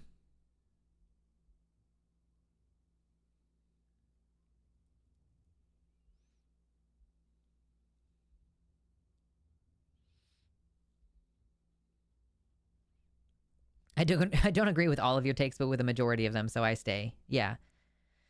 And it's about being likable too, I guess, you know? If I become consumed with like toxic thoughts because I'm constantly thinking about how much everything sucks, like I do think that my channel and myself and the content was like suffering because I was such a downer all the time. And like it was getting a certain amount of views, like a certain amount of traffic and everything, but I do honestly think that we're doing pretty good now. We're doing pretty okay with trying to be more like, I'm not going to say positive all the time, but just a little bit less like doom and gloom all the time. That seems like a reasonable middle ground to take. So, you know, you're saying you aren't riding the toxic gossip train? Oh my god. I haven't thought about that. I can't believe it. Hold on. I forgot about that. You just reminded me of something cursed. Why would you do that? Oh no. This is why I couldn't hack sugar babying. Dude, how do I get into Findom? That's a question that I have. How do I get into, like, just like berating some guy and telling him he sucks and making him give me his money? How do I do that?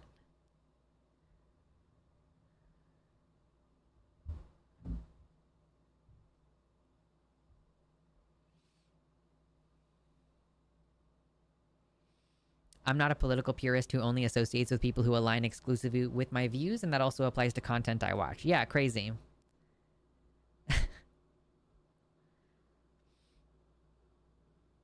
I think I had one heated disagreement with you on a take about male socialization or something like that, and even then today my opinions on that subject have changed pretty dramatically. My opinions have probably changed too. I'm constantly evolving and having new big feelings and rethinking the stuff. Like rethinking my opinions, making sure that my opinions aren't dog shit. You aren't femdom material. I didn't mean femdom. Findom. How do I financial dominate some guy? I just want to be like, hey, bitch, send me $300. Your dick is tiny, and then receive $300. Can I do that? Oh, speaking of that, if you guys didn't know, and I think I mentioned it earlier, but I'm just gonna re-up this. I have a Fansly account. I don't post porn there, but I do post like thirsty selfies. So I just posted some today. If you want to see me in this outfit with my booty shorts on, then go to my fansly.com/Luxander and pay me $5. And you'll also get access to all of the other pictures that I've posted over the last like 2 or 3 years.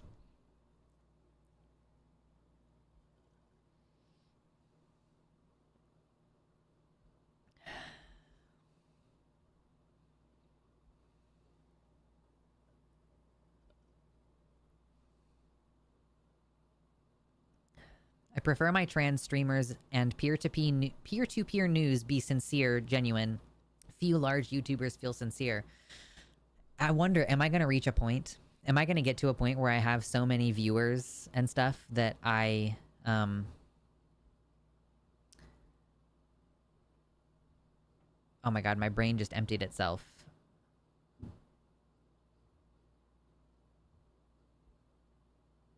What did I just read that I was about to respond to? Oh my god. Oh yeah, is there going to be a certain point where I grow and I become less sincere? There's like too many people here and I become like a pretend version of myself?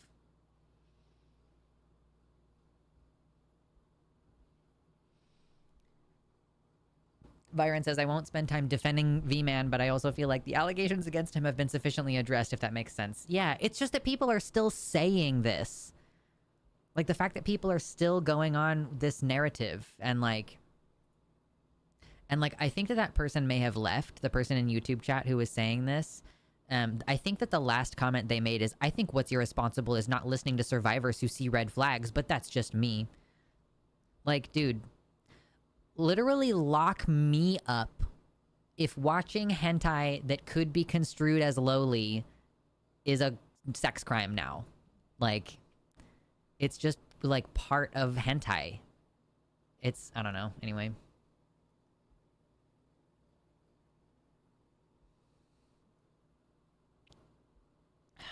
I love the fact that you're sharing your thirst traps while drinking water. That's a power move. You know, you gotta be hydrated. They weren't too risque. I decided to pull way back because I took some pictures last week that I had been thinking maybe I'll post to Fansly. I think maybe what we're discovering is that I do actually just want to post like underwear pics on Fansly, but my partner isn't like on board with it at this time.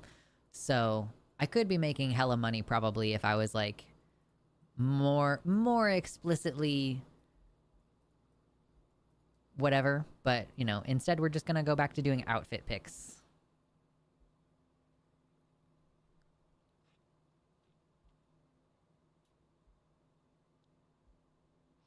I don't think the kind of people pedo jacketing Vosh will take that how you want them to. No, I'm sure. Yeah. Like, I'm just trying to say, like, if you are consuming hentai just even casually, it's basically impossible to remain morally pure according to these standards. Like, I think the people who are making these accusations just have never, ever, ever watched hentai before.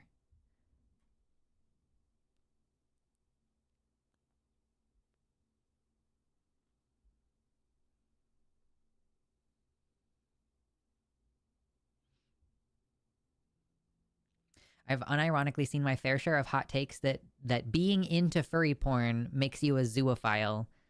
This used to be really common in the 2000s and early 2010s, but I feel like it's making a comeback. Probably because we're in like a regressive conservative backlash, probably.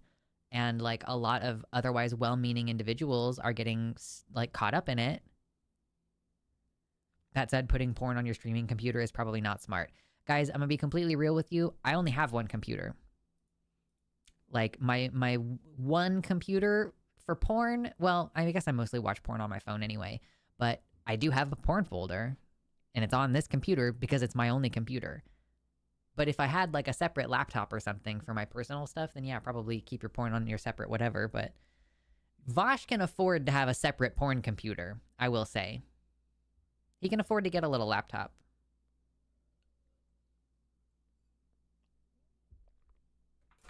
Yeah, I'm not as rich as Vosh. That's true. I wish. I need, like, I'm just sitting here praying for my own sake tanuki.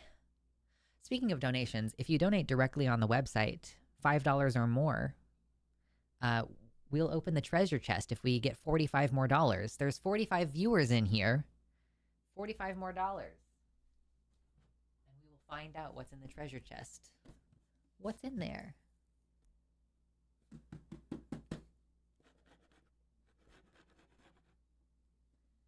Little shaky shake for you. Shaky shake, shake, shake.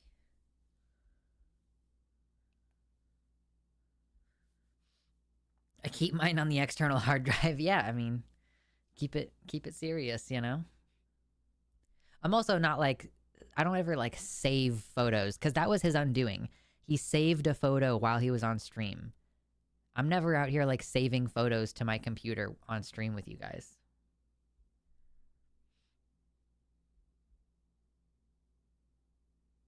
Apparently watching porn on your phone is a discourse in its own. Really? Okay.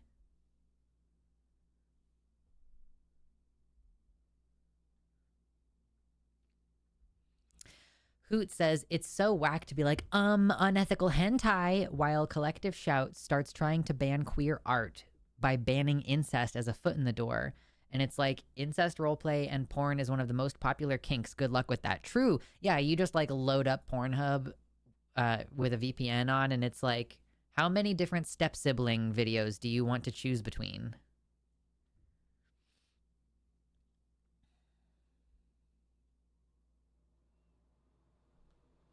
I wonder what would happen if the TSA started to blacklight everyone's phone. It would be interesting. It would be interesting.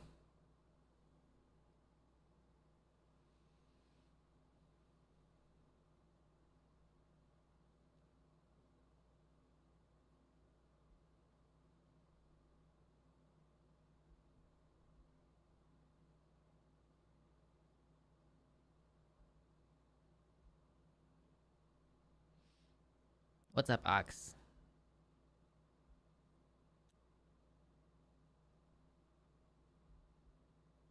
My take is to ditch hentai entirely. If it isn't legal in real life, I don't want to see it in an animated format. Hold on. I feel like that's such a huge leap that you just made there between like the assumption being like, okay, like make all hentai legal because hentai as a fundamental concept is full of illegal shit. Like that's not true. Like hentai, I mean, I guess it is like an avenue by which you can consume fringe content without it involving any actual human people.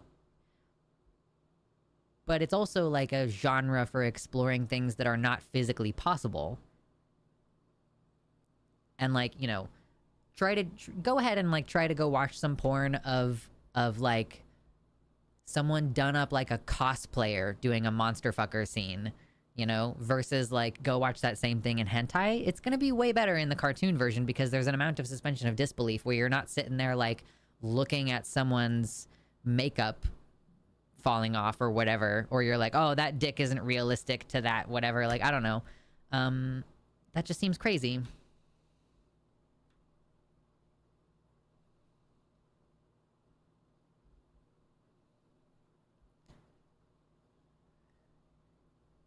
Watching porn on your phone is a precursor to an Apple support call. I worked there and it's true. Well, that it would be the case if I had an Apple phone, but I've never had an iPhone. Moshan Toast says this is literally an argument on the way to making all art illegal. Because this logic also extends to horror films. Yeah, like, all media depicting murder is now problematic and off the table. Like, full satanic panic shit.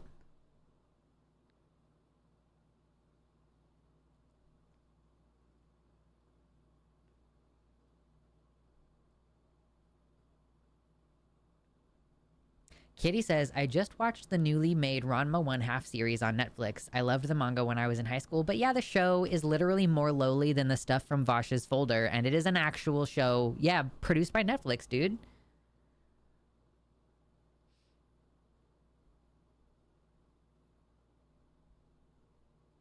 Guy in the audience walking on stage to remind to remind the audience that killing is bad, actually. Exactly.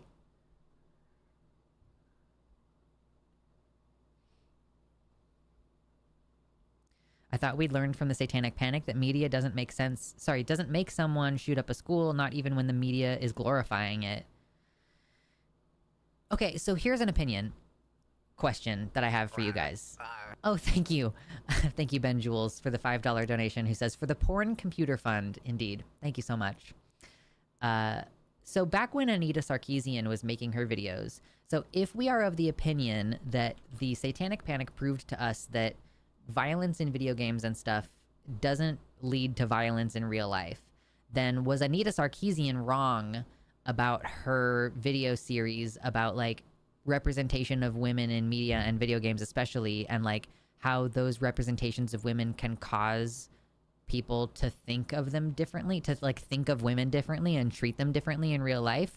I don't know that it was necessarily she was trying to tie it to crime statistics, although obviously that would be like the most concrete way to make that connection. But I think like maybe the argument that she was making is more like this is a cultural influence that we should be aware of, rather than like this is necessarily going to increase violence against women. But I don't know. What do we think about the... Because I think that people were pointing that out.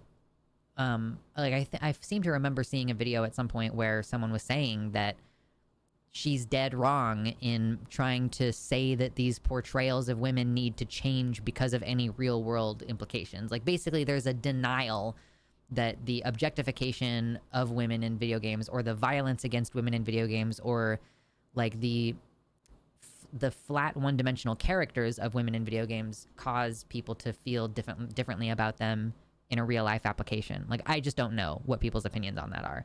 Anyway, what am I doing? Treasure chest. We are now at $60 for today's stream. Thank you. We just need $40 more, and we will open the chest.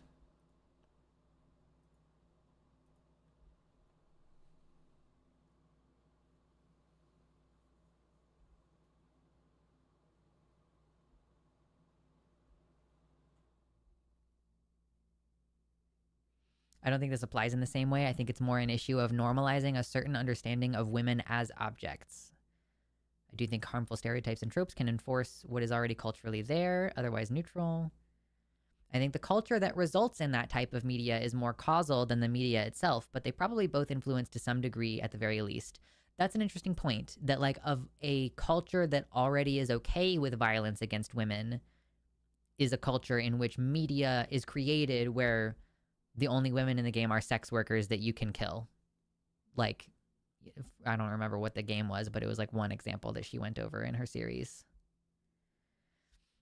She always made it very clear that you could both appreciate art while understanding the more problematic aspects of it. She said that at the end of every episode. Yeah, she did. I do remember that.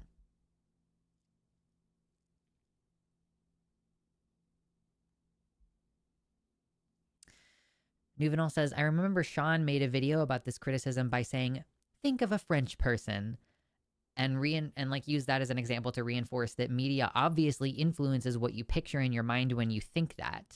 Sure. Yeah, I think that's fair.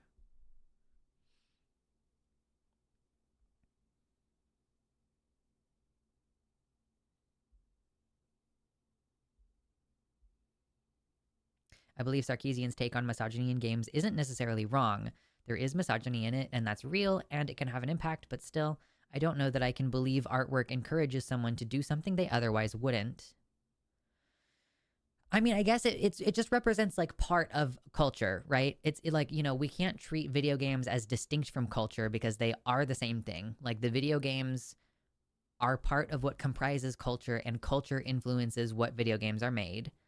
So I think a video game, along with other lifetime messages about how women don't have value, and like especially if we're going to give any credence to the idea of like a male loneliness epidemic. Like, okay, if men are not interacting with women and the majority of their interactions with women are with, badly written media, then like they just don't know how to interact with women.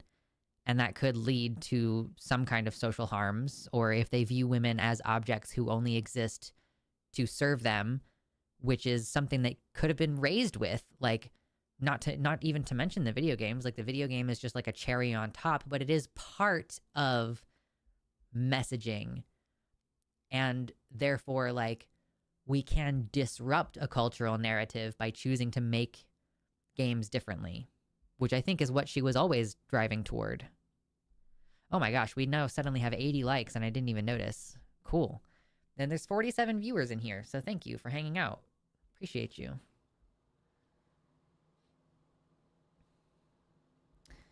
Context is important. Violence is not in all media, but misogyny is nearly everywhere. True, too. Yeah, it doesn't have to be violent in order for misogyny to still be negatively impactful on how people view women.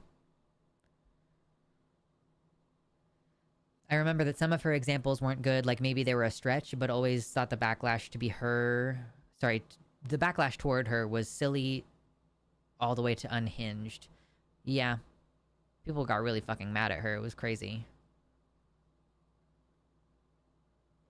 No! Most just lost all their diamond stuff in Minecraft.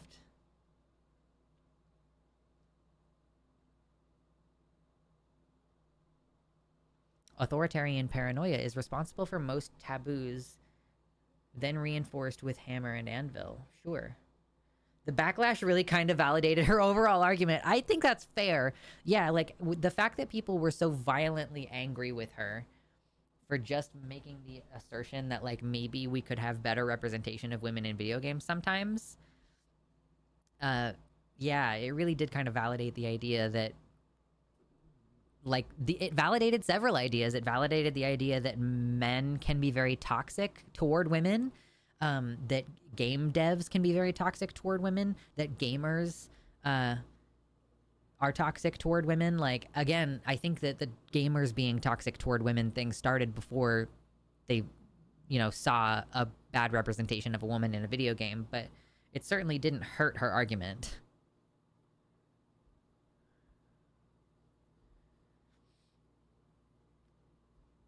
Excuse me. Asmongold shows she was right. I don't know anything about Asmongold. I'm really good at, like, avoiding information about big YouTubers that I do not share community with.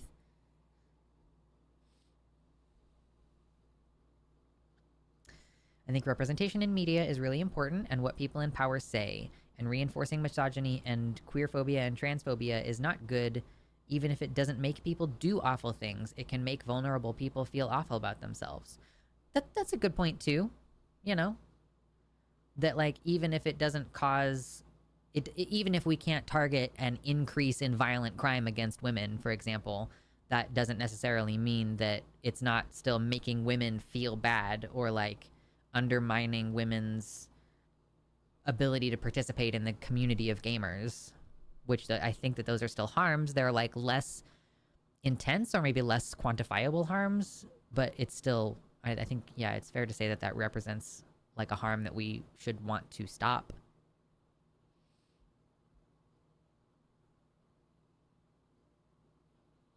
Thunderfoot had his hyperfixation on her. Truly. People were crazy. It's like these giant male creators would find a female to hyperfixate on.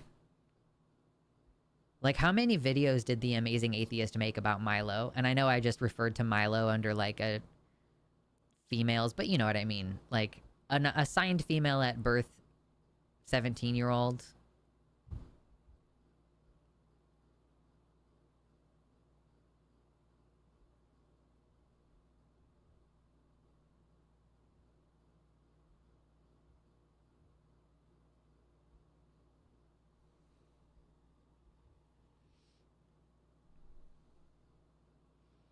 Being non-binary and super visibly queer in society is getting at me lately. Yeah, it's tough, Rain Raven. It's tough.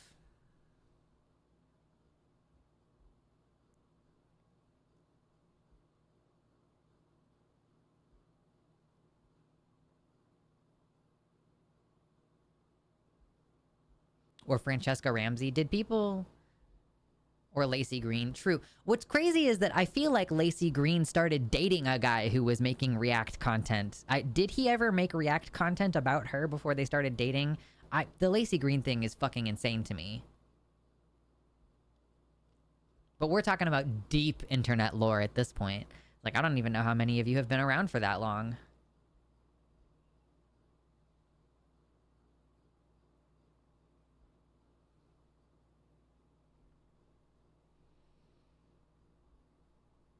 As a society, we teach men to view themselves as disposable for the cause and women as helpless and needing to be protected. We need to view everyone as actually valuable, and we all should be protected by all of us. I made art about how art doesn't make people more likely to be violent or commit crime, but media can influence how often a person reacts or how they do when presented with crime. That is interesting. I remember hating Thunderfoot and the Amazing Atheist. True.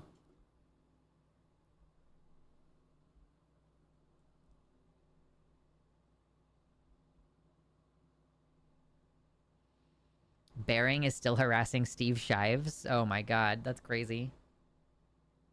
How many of us remember Lux from the Contra shoutout? Dude, it's been forever. And I wasn't expecting it. Like, back in the day, ContraPoints shouted me out. I was just listening to her video because I listened to... I would, like, just, you know... I got home from work that day and I decided I was going to start trying on some of my clothes to see if they still fit or if I still wanted them. Like, I was trying on bras, basically. And I put on ContraPoint's video, and I was just listening to it because I have YouTube Premium. And then she mentioned me, and I was like, what? Unexpected. It was a big deal to me at the time. It's very sweet in retrospect that I was so excited about it. And I do feel like that is around the time that my channel started to grow, but I also don't think that my channel started to grow as a direct result of her shout out. I think it was more just like I was getting boosted in the algorithm to people who were watching ContraPoints at the time.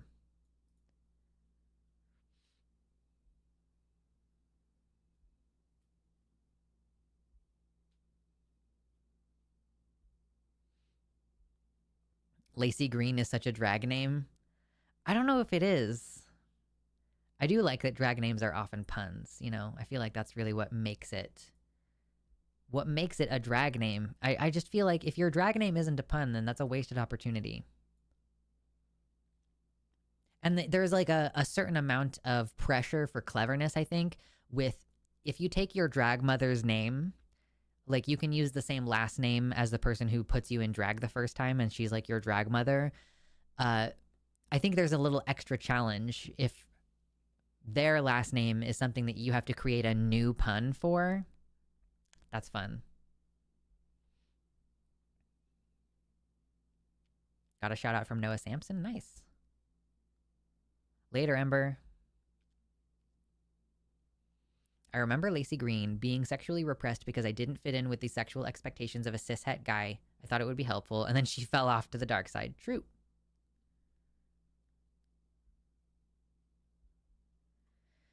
Some of these YouTubers, if they didn't have such poor social skills, they would have no social skills at all. The idea of like, maybe don't bully a teenager online, such sagely advice that they could have used. Yeah, like why did somebody need to tell you, the amazing atheist, not to bully teenagers?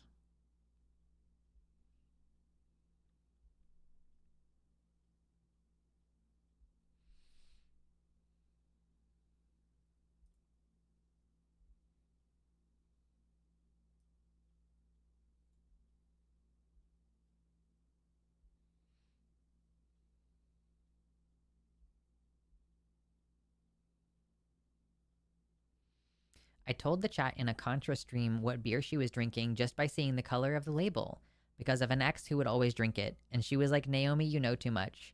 I know she's said shitty things about Gaza, that was before it, and was like unexpected and made me laugh. Yeah. I mean, yeah. And it's like part of the reason why I don't like Contra is because she jumped on board with pedo-jacketing Vosh. That's part of my problem with her. And then the rest of my problem with her is mostly like, I mean, that's a big part of it. That's like most of it, honestly, is the lack of due diligence. And then I just don't care about any of the things that she's talking about recently. And then she like had, like, she interviewed Hillary Clinton, and I'm just like, man, she never was radical is the thing. She's always been like a pretty moderate liberal, which is fine. And my politics have just moved beyond that. And that doesn't mean that she's evil, but it does mean that it's kind of boring for me to listen to her talk now. And also, since she has pedo-jacketed Vosh, I'm just like, I'm good. I don't really need to care anymore about what you say. She can now join the rest of the Asmongold's and the other YouTubers who I don't fucking ever think about.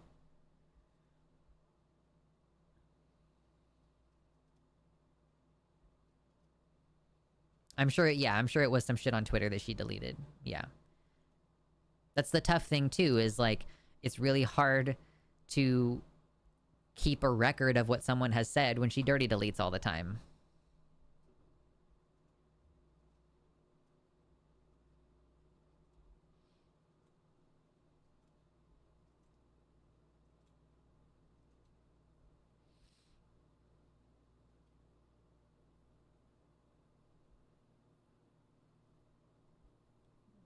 It's kind of funny to me, like, most of the Vosh stuff was around before she fell out with him. Right, yeah. It was really like the taxes folder thing that, and that, because that was after she had already decided she didn't like him for telling J.K. Rowling to sit down and shut up. Like, because she already decided she didn't like him for that, the next time pedo allegations came around, she just jumped on it.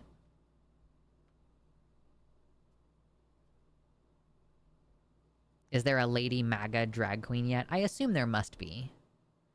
I can't imagine there not being one already.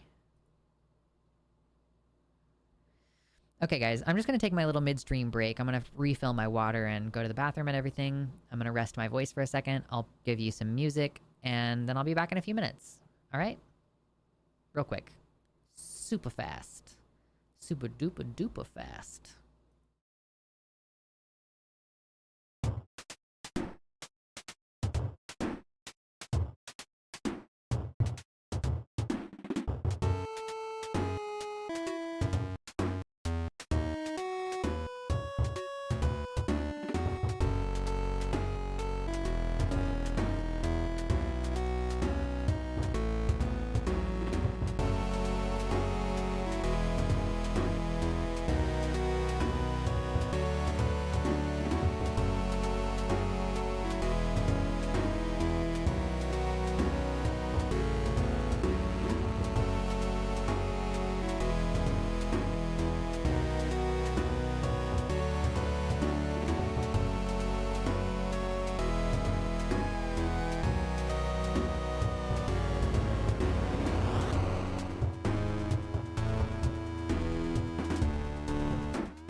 Okay, I'm back now.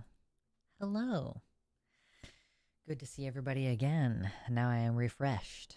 I have gone to the restroom. I have refreshed my water.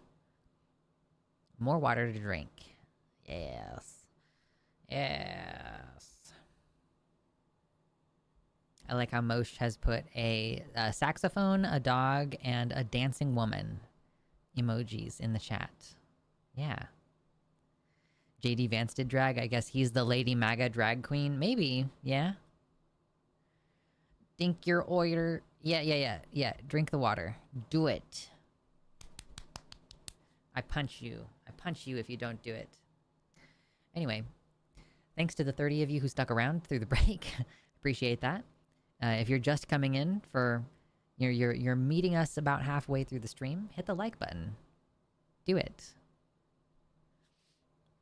About to fix myself a bowl. Y'all want any? I would love a bowl of cereal. Thank you so much. How kind. Lil Miss Alice, hello? Oh, Jiminy Christmas. What else is going on lately? What's going on this week? I'm trying to make some plans. I need to make some kind of social plan outside of my house. I need to go to a group or something. I'm realizing that I need to do something. And I don't know what that thing is yet. Taking recommendations for where I can go to meet people and try to have in-person relationships. Wondering to myself how I managed to get sore abs on the lower left side. Ouchies. Dude, I have this spot right here where I've been getting like a little bit of random pain, and I think it's because I'm like trying to fix my hip posture. I think I'm like using my muscles around my diaphragm in a different way. So, yeah, I'm like trying to put my hips in a more neutral position, because the way that I stand normally, I kind of like... I do that thing where your back curves way out. I think I told you guys this last stream, but... Yes, we have Special K over here. I don't know why Dink is censored. If I'm being completely legit with you guys, I don't have any control over what is censored in the chat. That's White Nervosa. And a lot of stuff is censored because it's drug-related. I don't know if Dink is drug-related, but... That's usually my assumption. When something is censored in the chat and I don't know why, it's typically... I assume that it's drug-related.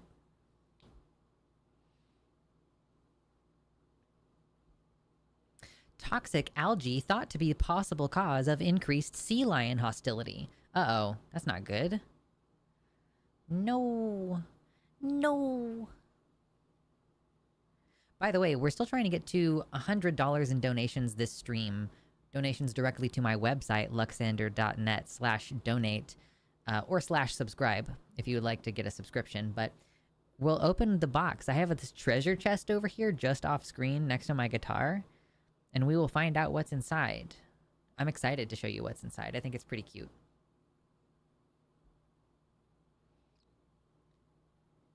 Ooh, ouch. Bruised abdomen by wearing a belt that's too tight. Yo, I need a new leather belt too. I got this leather belt when I was super skinny, and I also got it sized wrong in the first place, so I need a better belt. A bigger belt.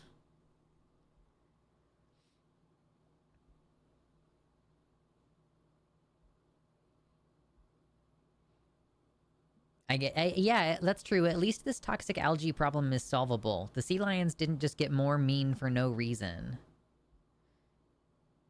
Honestly, okay, so I just made another video about James Somerton, y'all know, and people are in the comments talking about his mental health and talking about how he's a narcissist or saying that his behavior is psychotic.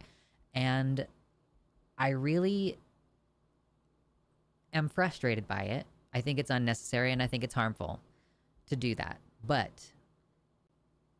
I guess I kind of think that the impulse to label the behavior that way is almost like charitable.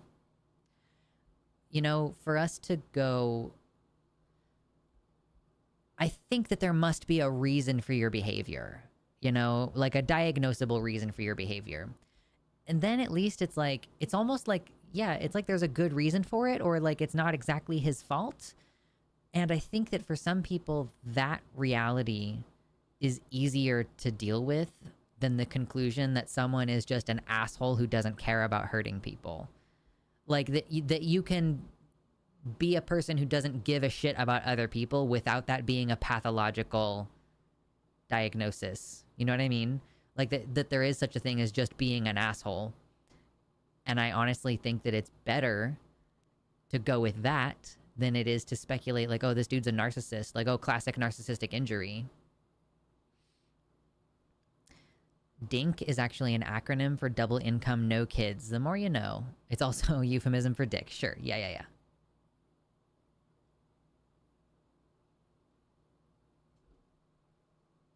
Probably going to try to implement some yoga in my life. Yeah, stretch your hips. If you're going to be sitting down in a chair a lot, stretch your hips with lunges, for example. I like calling people unhinged. There's no presumption of a diagnosis, but it does convey that something's wrong. Yeah, I feel like unhinged for sure. It like skirts ableism. It's almost ableist, but like not quite. It's like almost ableist.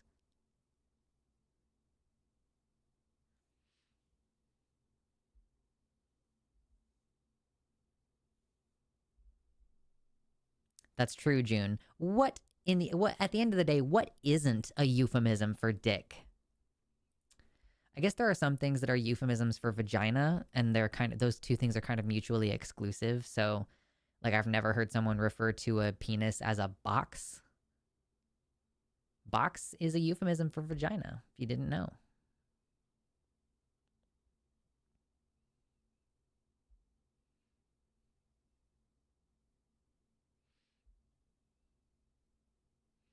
I hate the narcissism diagnosis as an insult trend that I blame TikTok for. Yeah, people always try to argue like that narcissist is a pre-existing term, and like it is an existing concept, but we do now live in a world where that is like an actual diagnosis, and I do kind of wonder if therapy language has repopularized it. I don't know. Like, did people used to just casually call people narcissists when I was a kid to the same degree that they do it now? I don't know.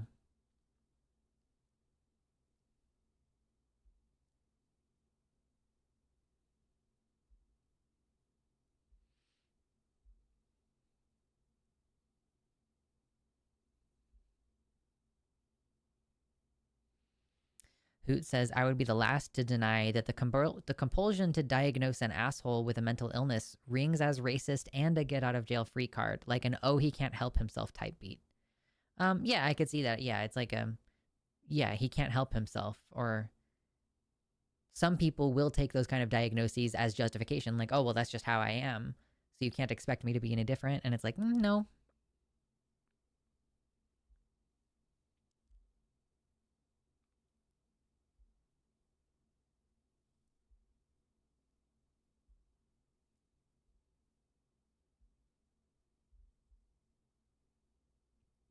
Yeah, sure. Unless you're in the T for T trans femme circles, you refer to penises in vaginal terms. Yeah. The language adapts in the subcultures. The term narcissist used to be less pathological, just a mean way of saying vain. Yeah, but people use it now in a way that's like, oh, this person's abusive. They're a narcissist and all this other stuff. Oh, real quick. What do we think about green in the background? I feel like this is blown out a little bit. The green over here is a little bit blown out. Like maybe that needs to be less bright or something. Does this like work better than the other colors because the base color of my walls has a sick green tint, and then putting the green lights on? But does it ring as like uncomfortable? Like, I don't know. I I like green in the sense of like, yeah, it gives those mossy vibes. But I also have just, I can't stop thinking about how in film language green means like uncomfortable, and I think about the Matrix. So obviously I love the color green. It's one of my favorite colors, if not my favorite color right now, but I'm just not sure how it works for the show. Seems like an excuse to dehumanize someone using a psychology term. Yeah. You are a narcissist. It's dehumanizing. We like the green. Okay. The orange banner does look a bit off with it. Yeah, it's like a high contrast point, and it is right behind the chat, so I can see that being... Maybe we should, like... Maybe I should darken the gradient over chat to where you can't see as much back there. Green does go with the website. That's true. That's true. But it's like, I'm kind of getting to a place where it's like green on green on green. You know? The, like, green donation bar and the green name down here. I don't know. It's good now to be seeing less of the, oh, I'm so OCD. Yeah, that's true. I do appreciate that we're seeing less of that.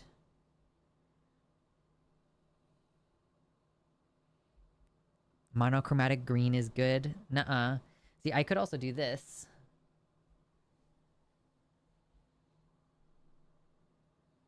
It's gonna take a minute to watch that fruit bear. The problem with this is that I can see the flicker. So this is on a color change mode where it's gonna cycle between like some greens and blues. But I do not like that I can see the flickering when it's transitioning from one color to another one. I will note your logo is a bit less readable in the bottom right because of the vines. Trust me, it's less readable. It's just not very readable down there. Like, kind of no matter what's going on, but you're not wrong about the vine.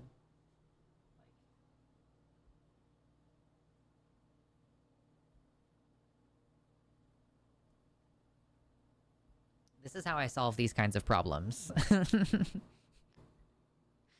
I also saw the flicker and that bothered me too. Yeah, so I kind of have to just pick a color. And today it's green. I guess I could also do... Could also do that. That's a little bit more bluish. That one's even more bluish. Anyway. So, you can see what I'm working with here.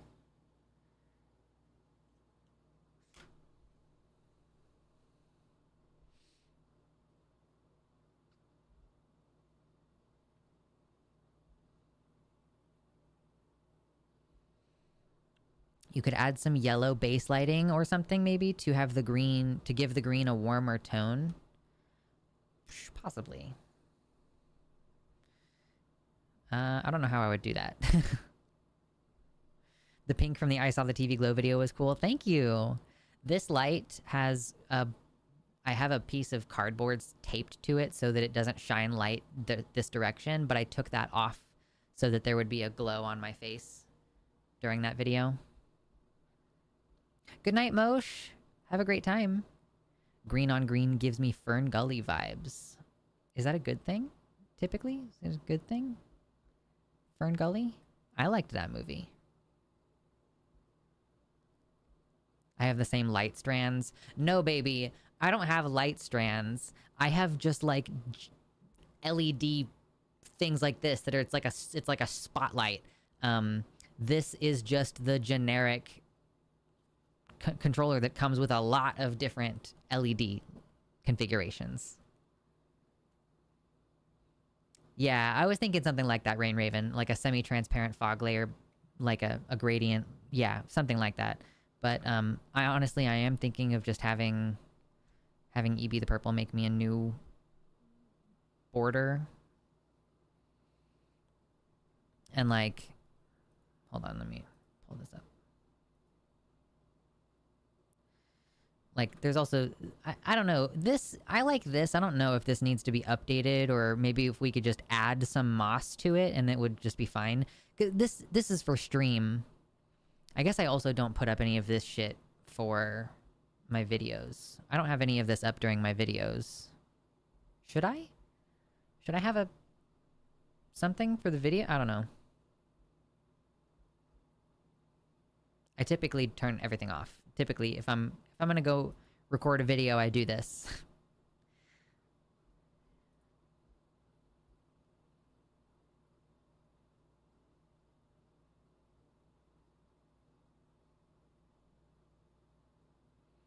I think most importantly, with the color background here, is what is gonna make my thumbnail stand out the most on YouTube. And frankly, I think that people don't use intense greens like this. So this might just be like a great thumbnail choice for sticking out. Because yeah, I'm just like scrolling really quick through my front page on YouTube. And like, there are some greens, but there's not a whole lot that are like intense green. And the ones that are intense green do jump out a bit. Fun.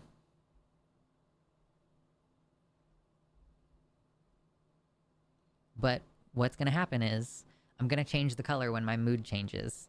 I might stick with green for like a couple streams, but then I'm going to change it. It's seasonal and highly mood dependent.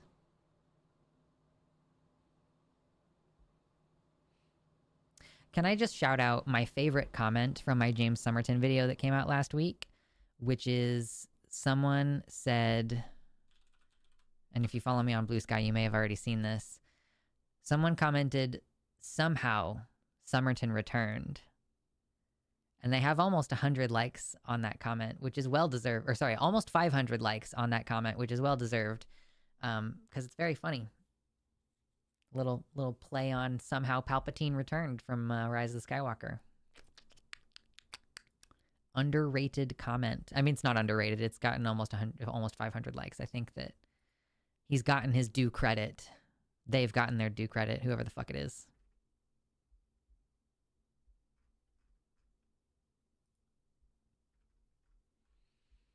I don't have any announcements for the rest of the month yet, as far as the schedule on Takis.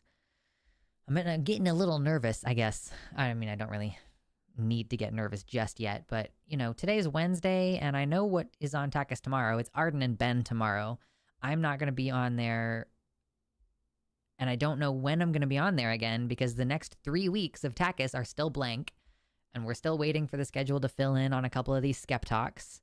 So, I mean, I doubt that I'm going to be on Skep Talk again, especially not so soon after having recently been on Skep Talk.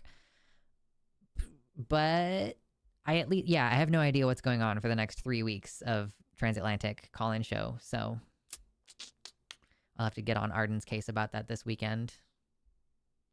A well-rated comment, true, exactly. Bit of a crutch to reference the greatest movie of all time in your joke, true.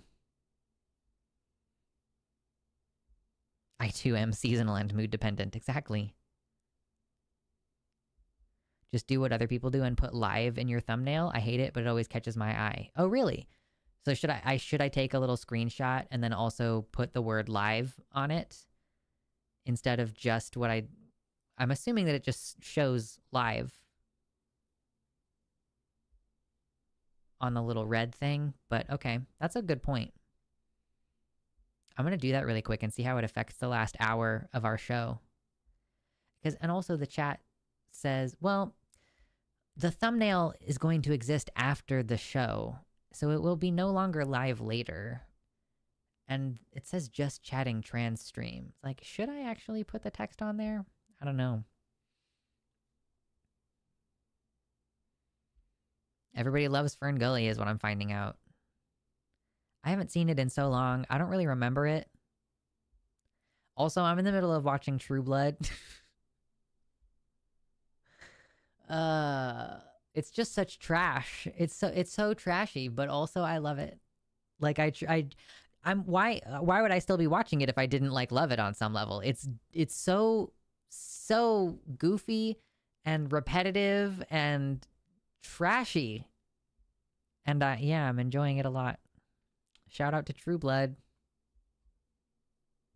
Now we're in season 2. They're getting into this whole like there's an anti-vampire church that's basically building an army. They're building a militia. And it's pretty fucking crazy. True Blood was a guilty pleasure for me too. Yeah. When I was younger, I watched up almost to the end of season 2, and then I never saw the season 2 finale. Right now I'm watching season 2, and then when I get to the end of season 2, I'll decide if I want to watch more of it. True Blood was so good, my gay vampire show. That one was so silly. Then there was Vampire HIV randomly. Yeah. They already have vampire hepatitis. Yeah, you gotta watch all of True Blood first, or Fern Gully won't make any sense. I'm sitting out here like, what is going on? Who are these people? Gotta watch True Blood.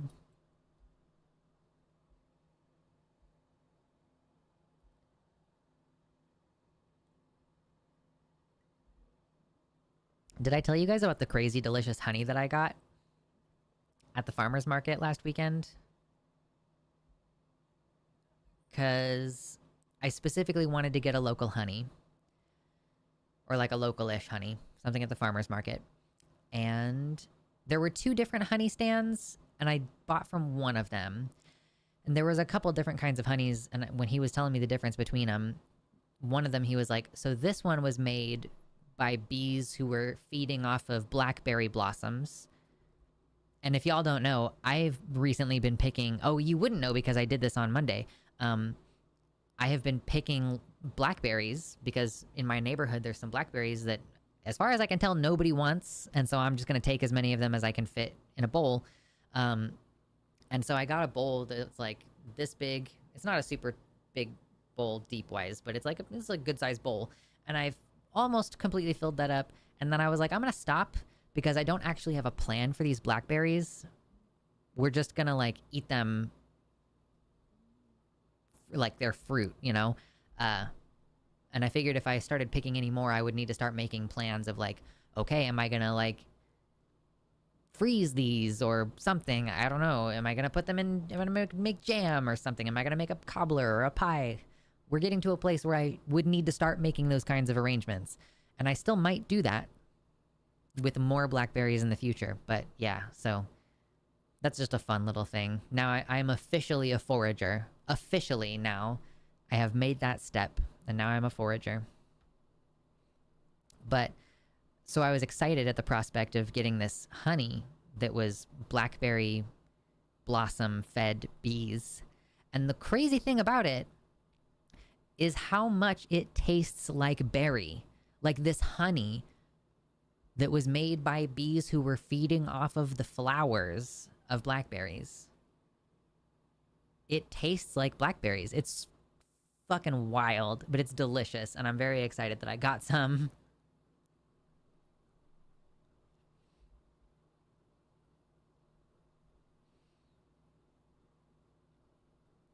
Holly Swift says Boston Ivy with geraniums and violets mix. Nice. Currently, I'm drinking tea that is green tea with jasmine flower and I think marigold and some kind of pink flower that I don't know what it is.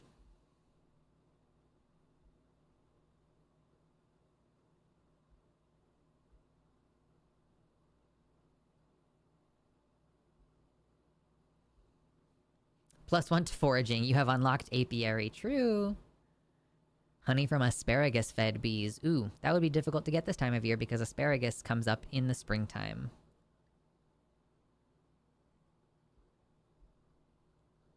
Owned by someone who is just now starting to learn about seasonality of food. TBH, talking head stuff all looks so similar in visual layout. Things where people use OBS to move themselves like popsicle stick figures entering screen from odd angles is visually funny and different. Maybe use an empty image of your space and add a self cutout from a corner with a reaction face. That sounds like a lot of work. Isn't that the great thing about streaming, is that it's pretty low effort? I don't know, I do get fucking tired after I stream though. It's like if you were carrying an entire conversation. Like, I'm literally reading your half of the conversation. And there are 30 of you here I'm talking to.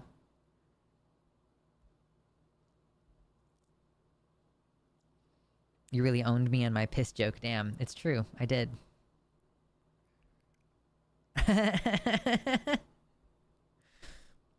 Asparagus takes 2 years. Yeah, I don't know. I've never done asparagus. Did I tell you guys? I think I may have told you guys. I have plans for my garden for the rest of the year, which I went and saw the garden, I want to say in like March or something. So I've like technically been messing with it since March, and I still need to pay my rental fee. I recently tried to get in touch with the coordinator and she didn't answer me. So I got to email her. But I was kind of giving up on this entire growing season since I wasn't making it out to the garden often enough. My partner had my car, blah, blah, blah. And now I'm finally out there, and I was just like, oh, I'm going to tidy up the path around it. And like also there's like this area where there's some apple trees, and they're kind of hard to get to right now because there's a bunch of overgrown grass. So I'm going to try to get in there and like clean up that area and put down mulch and like reinforce the pathways and everything. But I do also think, like, because I live in the Willamette Valley and there's pretty much a year-long growing season here, that I can plant stuff even in the fall. Like, I think it would be like late August or early September. So like after some other things would have been harvested, if I had had a harvest, and then like put in some other things. So I think what I'm going to do is go in there and try to till up as many of the potatoes as I can, which I think I told you this before too, that someone pulled a hose across, and I think that is what messed up my potato plants. Or I'm not sure what else could have messed up my potato plants, but like the plant part was just like broken. So I need to run through there and just try to salvage what I can as far as the potatoes in the ground still, hopefully. And yeah, then I'm going to till everything up. I'm trying to like define the edges of the space better, fix the pathways around, till up the entire everything in there. Like just cut it down, till it up, destroy it, whatever. Like try to get rid of all of the vegetation existing in there, except for my rosemary bush. Although even the rosemary bush, I think I might try to cut it back some, because I think it's just going to keep getting bigger and bigger and growing and like take over that entire thing. And nobody needs that much rosemary. I guess it's good for the bees because there were flowers on it pretty early in the year. But yeah, so that's my plans for my garden. There's still time for fall season plants. I don't know what counts as a fall season. Like I don't know what you normally would plant in the fall, but I guess it does make sense if you harvest grain. Then there's probably still some time after you do the grain harvest to like fit something else in. I just don't know what that is. And then also, we have a winter growing season where you could plant stuff like garlic, and that'll grow and then be ready to harvest up in the spring. So I'm excited to get in the garden. I'm not excited enough that I planned to go this morning and then decided not to, but I think it's mostly just because it doesn't feel very time sensitive right now. And I knew that I was going to stream today, so didn't want to do it too much. Didn't want to overdo it.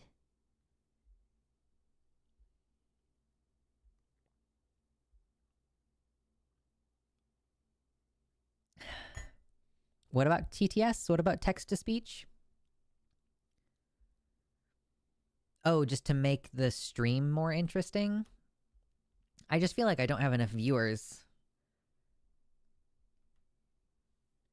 And oh, you know what? The main reason why I never used to do TTS is because I was recording segments during stream. But now that I'm not doing that, I guess it wouldn't hurt if I just turned on TTS for all donations.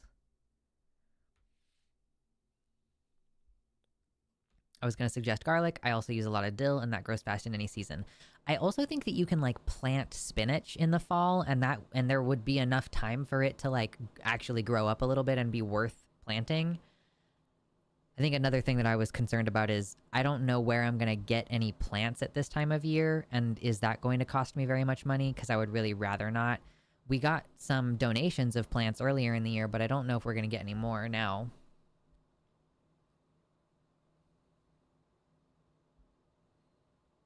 Of course, I could just buy a head of garlic and plant the cloves. Easy enough.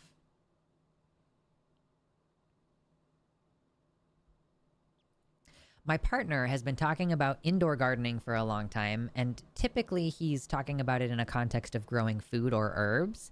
But he recently was like, I also like the idea of growing flowers indoors. And I'm like, bet. So I'm actually maybe going to see about pressing toward that, like... there probably would be some initial investment. Or, I mean, I already have shelves that could work. The only thing is we would need plastic sheeting in order to turn them into greenhouse shelves. But, we might need some different lights than what we have now to just make sure that there's space for everything. I need to reinvest in like pots, or maybe we need to get like some kind of longer thing, such as the ones that go on people's porches. But yeah, I love the idea of having indoor farming of some kind, especially for stuff that that I want to eat raw. You know, I don't want to risk that like some bird shit on this lettuce and now I'm rinsing it off with some water and I'm going to eat it. I don't know. And like I'm even like the kind of person who's going to go, "Ooh, yes, let's grow flowers indoors," but even those are probably going to be some kind of herb or some kind of like, "Oh, I can collect this and dry it and make a wonderful tea." Like, yeah, even the flowers are probably going to be something functional. I just planted some ginger. I had a ginger at the store that has been in my house for a long time, and it's like sprouted, and so I cut off most of it and like put the part with the sprout in some soil, and I'm excited to see what happens with that. I do not know if it's going to survive. It certainly hung out in my kitchen for a long fucking time, but yeah, the sprout is only like about that tall right now, and the piece of ginger is only about like that big.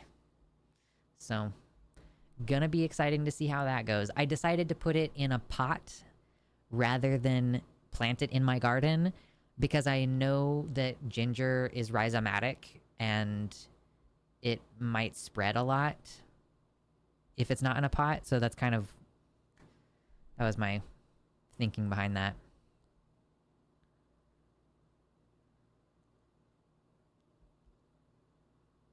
Your stream is definitely low-key enough to bring TTS back, and the people donating are typically long-timers with some social skills, so there won't be messages saying question mark exclamation point over and over for 10 minutes. That's true. That's true. I'm like at the perfect size maybe for TTS. Congrats on finding your new rental hoot. Okay, you can plant spinach, arugula, chard, and hardier stuff in the fall. Okay, I might check that out.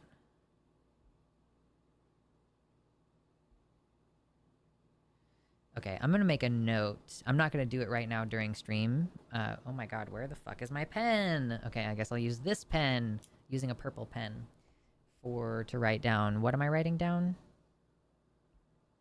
TTS. Potentially turning on TTS.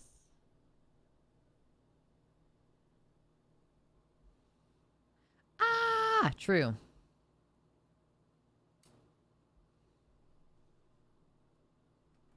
People tend to be pretty generous with starters toward the end of the year after months of gardening have taken their toll in effort.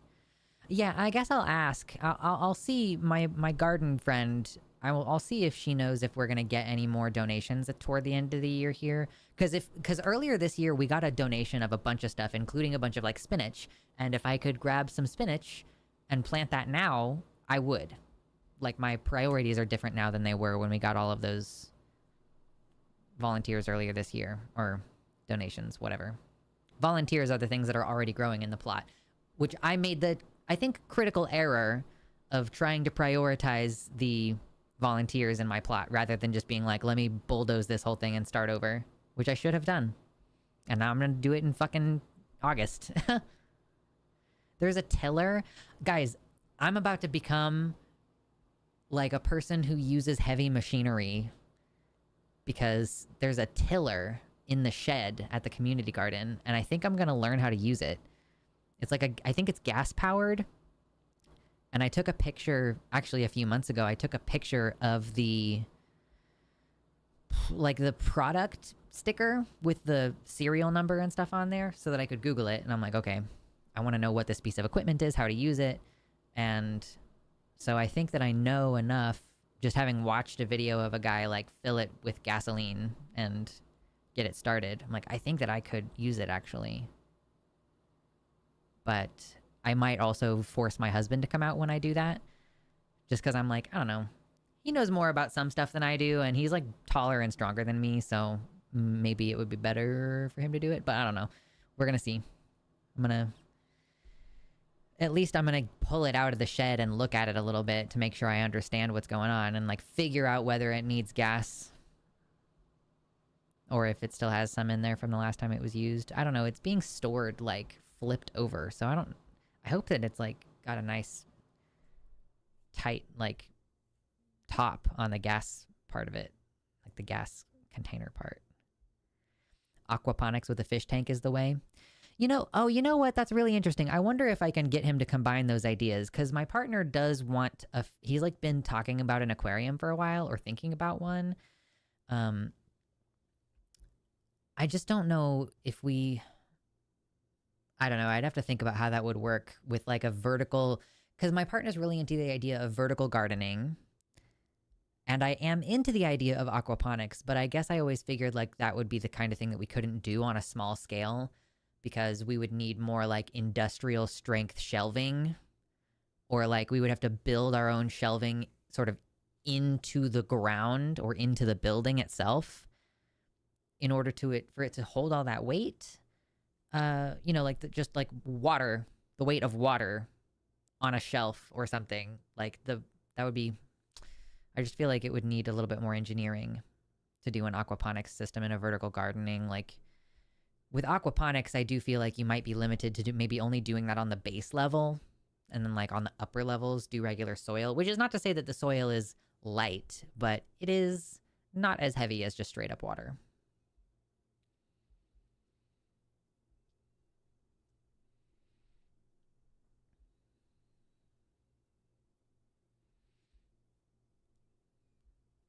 Probably has powered wheels, so it wouldn't be too much of a struggle to use the tiller. Just turning it might be a bit of a struggle. Yeah, it seems like that's the challenging part.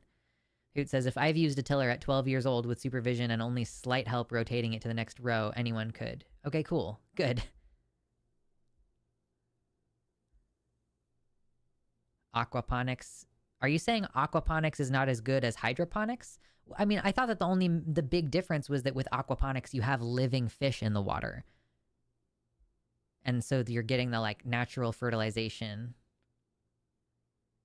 Vertical aeroponics? Really? Aeroponics? That seems like it would be very challenging to do. Tilling sucks. Prime 3 pushes. Don't flood it. Don't put your foot or hands in the tines. Clean off the dirt when you're done. I could have guessed don't put your foot or hands in the tines. But thank you for, sometimes you just got to say it. You got to make sure that people hear your words and just say it. But okay, so it's like a lawnmower. You have to prime it. And then, like, even once you turn it on, it doesn't actually start going until you, like, grab the thing on the left side, I think.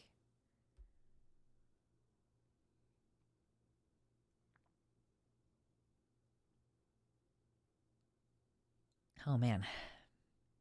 I think the socks that I'm wearing might be a little bit too heat retentive. Might have to take them off.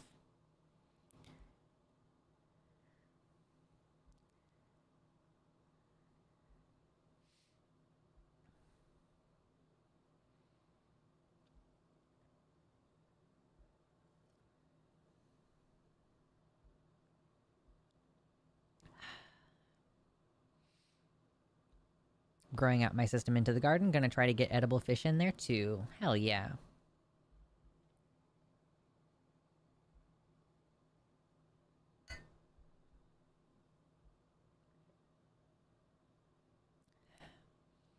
Okay, Kitty's here to lay it on us. Hydroponics is a growing style. Aquaponics is the process of using a fish crop to make fertilizer for a feed crop. Often a feed crop that can also be used to feed the fish. It's a closed-loop agribusiness style more than a growing style. But so basically hydroponics is aquaponics, but it's just hydroponics that specifically also uses a self-fertilization with the fish. But it functionally is aquaponics.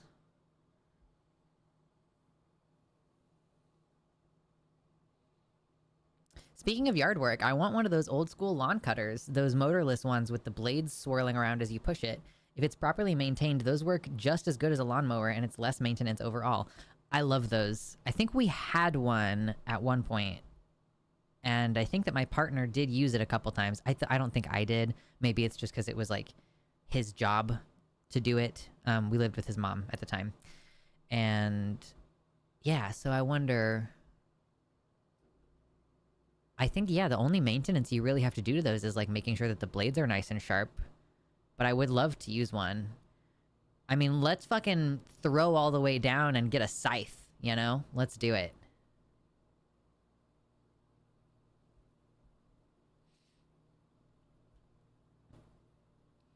Yeah, I think hydroponics is, yeah, liquid provides nutrients to the plant. You use liquid instead of soil.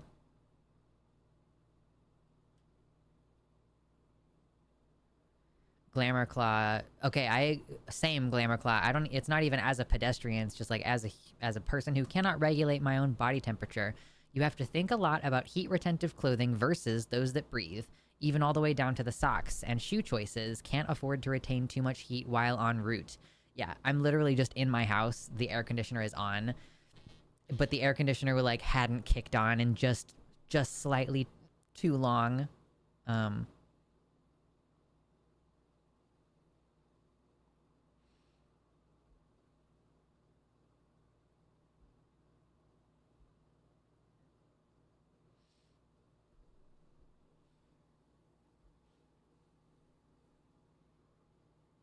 It's like air out the side of my head. I also need to shave the side of my head. I'm a little overdue for a haircut. I think I might actually cut some of my length off too. Like, I feel like my hair has weirdly been stuck at this length for like a couple months now. Like, even if I pull it out straight, it's still like, it's not that long. And I still have this part in the back that's a little bit shorter than the rest of it. So I'm actually thinking of just giving myself like a haircut where I take a few inches off.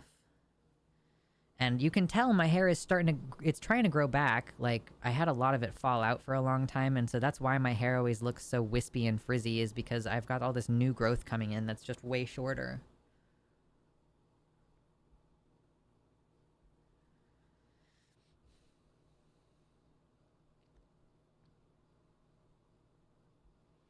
I used to do all manual tools when I had a stable homestead living situation pre-disability. It was so much fun. Really wish I knew I had pots back then. Yeah, true. It would be much easier to navigate daily living if you're like, oh, I just need more salt, and then I'll feel better.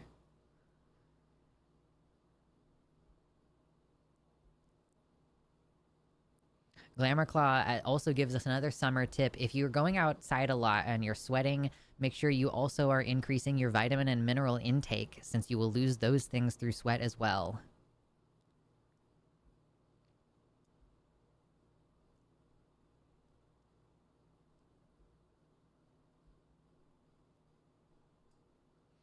Kitty, yeah, says hydroponics is a crazy complicated subject. People use other mediums besides water, such as cocoa coir and peat moss. Oh, okay, weird.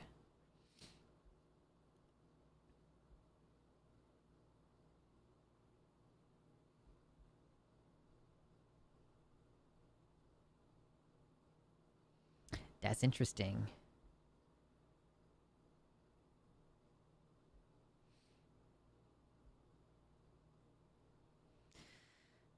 I don't know what we would do without stuff like tillers. Like, if part of the reason why I think I haven't done very much with my garden plot is that it does sort of require, at least I felt like it required like a lot of physical manual labor. And recently when I went and just shoveled a bunch of mulch around, I did hurt my lower back. Although I've decided now that the reason I hurt my lower back was because I was holding my hips in the wrong way. Like, I do think that I injure myself because I don't hold my hips in the right way. But I don't think that's the entire story. I probably also need to just strengthen my lower back. So certainly working and doing stuff that will hurt your back is a thing you don't want to do. So I've been thinking this whole time, like, oh man, I'm going to have to go in there and like manually clear the plot. Especially if I want to preserve some of the plants and get rid of some of the other ones. So now I do have to go in by hand to harvest the potatoes, but I don't know. I feel like I'm actually not sure how to do that without harming the potatoes. Now that I think about, like, if I shovel in that area or if I dig up in any way, I could just like cut the potatoes in half, because I can't find, like, the plants got knocked over. Maybe by the time I go out there again, the plants will have sprouted up again a little bit and I'll be able to tell where they are, but I might just lose all of the potatoes that I had in there. Ooh, Glamour Claw says, I found out my potassium was majorly low, and that may have been messing with my heart. Ooh, yeah. Make sure you're eating your fruits and vegetables, for sure. If you're going to be sweating out there, drink, like, electrolyte water, because those often have potassium in them. Summertime information. Important information. Y'all, I took your advice and I got Babbel and I got Hello Talk because I really do want to practice mi español. Quiero practicar mi español. I would really like to practice my Spanish and get better at it to be able to talk to people in Spanish.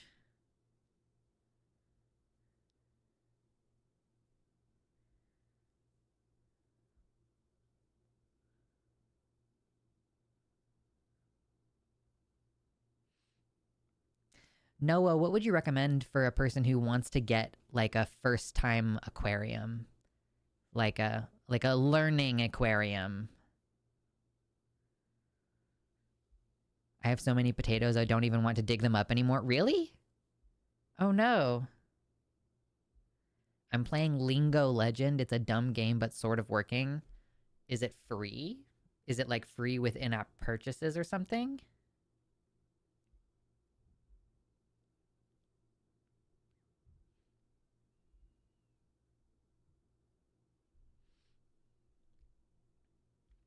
Joe says strawberry kiwi fruit juice mix with electrolytes for the win. Yeah, I was just considering, because, okay, I drink lemon water all the time, and it's probably bad for my teeth. Probably. Like, literally, I have a giant thing of lemon powder. It's dehydrated lemon powder, and I just go, and I, like, put a salt shaker, like, in there, and I think it's too acidic. Especially because a lot of the times I also drink a V8 in the morning. And so I was kind of thinking, like, should I get some of those little packets? Like it comes in a little tube and it's a packet of flavoring for your water, and you can get 0 sugar ones and all that. But then I was like, what if I made one actually? Can I do that? Can I like make my own that thing so that I do not have to buy a bunch of shitty little things with a large amount of plastic waste involved? Like, I don't mind putting a little bit of lemon in there, but I just feel like it should have less citric acid than like right now. Maybe some other flavorings or something in it. So I don't know. I haven't done any research on this, but is there something basic / alkaline you can offset it with? Is there something I can offset it with that will retain some lemony flavor as well? Like those are questions that I have because I don't have the answer to them. Questions. Okay, I'll look up Lingo Legend. I know everybody's pissed off at Duolingo, and it do have too many ads. Duolingo, you have too many ads. Okay, Lingo Legend, cool. I do need to just practice it and like speak it as well, but just a way to practice my Spanish in a game is fine too. I have not seen K-pop Demon Hunters. I've heard... I'm having one of those, like, oh, all the whippersnappers are talking about a new thing moments with regard to K-pop Demon Hunters. I don't know anything about it. Also, you should rest up, Mabs. I don't know if... I think you may have left earlier before you heard me, but I do actually have a couple recommendations. If you are recovering from COVID right now, try to get Paxlovid if you can. Even if you only have like a mild case right now, it's still going to help you prevent long COVID. Like it'll help you not have long COVID later. You should get some mouthwash with CPC in it as the active ingredient, cetylpyridinium chloride. You should get that. And some Betadine, Betadine nasal spray, which you can get off of Amazon or like maybe at Walmart. It's like a antiviral, antibacterial nasal spray. And also you should get some Streptococcus salivarius K12 tablets, which you can also get off of Amazon.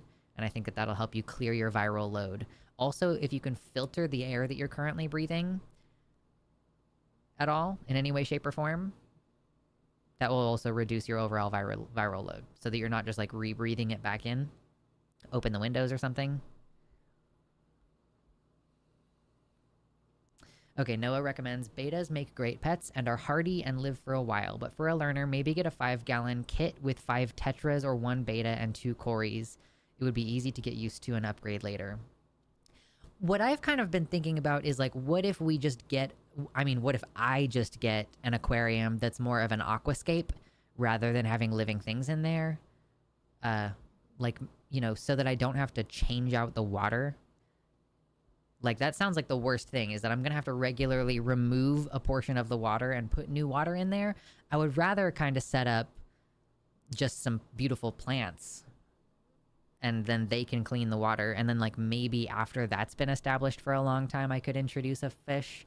Because, like, the plants themselves will also help clean the ammonia out of the water. So I could just, like, do that, which is something that I'm leaning more toward. So that I don't, you know, I'm not worried about a bunch of little living things inside there.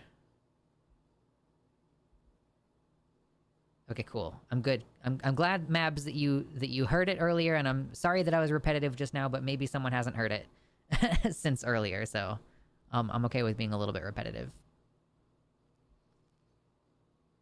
Ben Jules says, I'm really into my electrolytes right now. This is what I mean.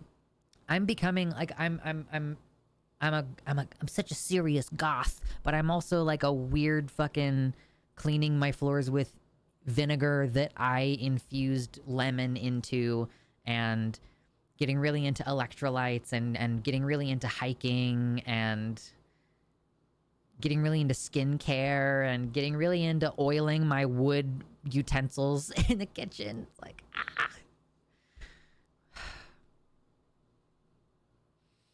Been running my Aura filter just because the fires are so bad. Fucking true.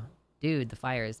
I genuinely think that wearing a mask outdoors, if you live somewhere where there's a fire season, and this includes places where you don't even have fires there directly, you are just like, you know, getting smoke blowing in from somewhere else, like, it seems as though it's going to become increasingly necessary because of not just pollution, but because of, wildfires, to like just wear a P100. Just go all the way up there. Horrifying to me was, we had those like images in New York City where there was some wildfire in Canada that the smoke was blowing down, and people are just like outdoors eating, and there's like the dark red sun in the background. That's crazy. And it reminds me of something that Hank Green said on Twitter or Blue Sky recently, where he said, like, the problem with public health initiatives saving people's lives is that most of the time, like, there's no way for people to know that their life was saved. Like, he said something about a particular EPA standard for, like, airborne pollution. Like, in the US, there used to be, like, 120,000 deaths attributed to this kind of pollution, and now we don't have those deaths because we fixed that problem with whatever emission it was. And so, but you don't know if you're one of those 120,000 people who didn't die this year because we have environmental protections. So I think those types of things are what lead people to, sitting outside in New York City where like the air is thick with wildfire smoke, just huffing it, just breathing it in. And the thing too, I guess, is like, there's not usually like immediate consequences. It's usually like, oh, you develop cancer later. Maybe.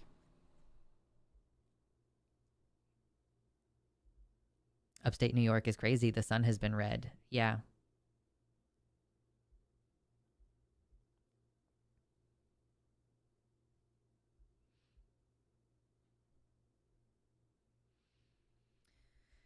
You would need a good light. Oh yeah, is that why people don't often have real plants in their aquariums? Because you need like an actual plant light for it? Probably will have to clean algae. Ghost shrimp are cheap and can help with that. Okay, cool. Yeah, I would consider something like that. Like some shrimps in my aquascape.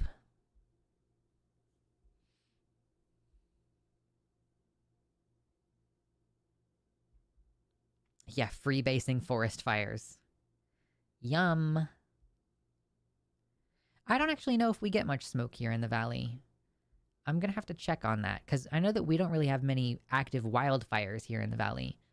But, you know, I don't live terribly far away from the Columbia River Gorge, and there's fires there all the fucking time. Is something that I've recently learned. Is like there's fires in the Columbia River Valley area, like Columbia River Gorge, all the time. So it's just, I guess, whether that drifts south or not, or whether that drifts like southwest. I do not know, but I wear a mask anytime I leave my house anyway, so I'm not usually worried about breathing in wildfire smoke or pollution. With this one crazy trick, you can no longer have to worry about breathing in wildfire smoke. What about those cleaning snails? I don't know. I hate snails. Snails reproduce like nobody's fucking business. If you own snails, you have to be prepared to just have to kill like hundreds of them. You have to cull them regularly. So I don't want snails or slugs or anything like that. They're terrible. I'm like, I can feel how disgusted my face looks right now. I'm like, ew. I don't like air soup. Yeah. Not a fan of air soup.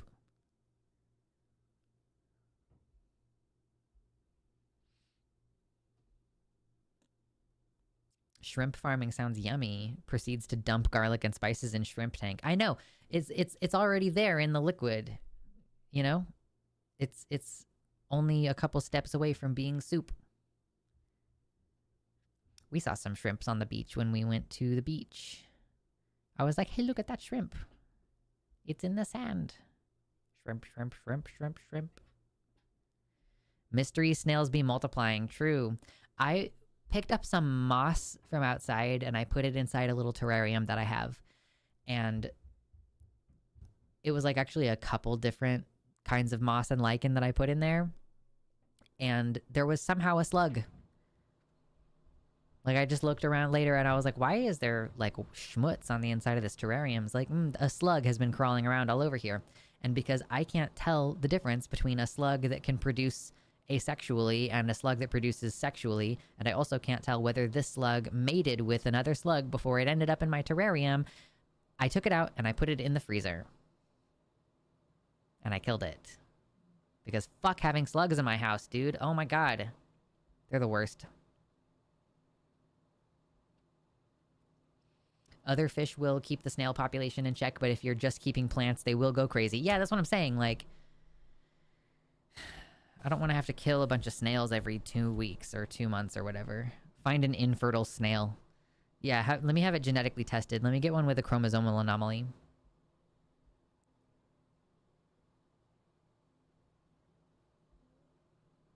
Oh no, we're in the dangerous part of the tea where there's floating pieces of plant matter.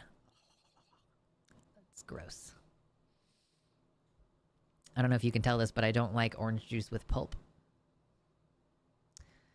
It's funny. It's funny how those things go together.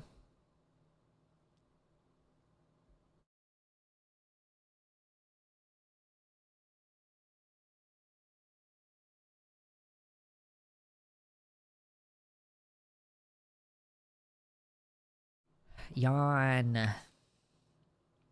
Only slugs in my home are 12 gauge. Yeah. For sure. I want to go to the Bass Pro Shop. We haven't been since we moved up here. I would like to go to there. We would go to the one in Kansas City. The, like, it used to be a Cabela's. Or, I mean, I guess it kind of still is a Cabela's, but it's like big giant store there in Kansas City. Just speaking of, like, ammunition. It's like the last time I went there. Got some ammunition. Got to look at a bunch of stuffed dead deer. And assorted other creatures. But mostly deer. Got mostly a bunch of dead deer. It's cool though. It's almost like a zoo, but like taxidermy. I mean, yeah, it basically is. Yeah, it's a taxidermy zoo. They're at the Cabela's at the Legends in Kansas City.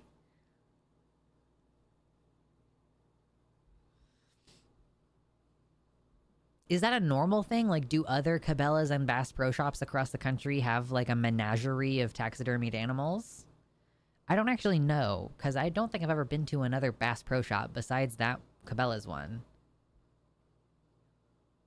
And it feels like it would be, I mean, maybe there's like deer heads mounted, but they have a whole thing. Like, I don't even know if I can find pictures of it to show you what this thing looks like.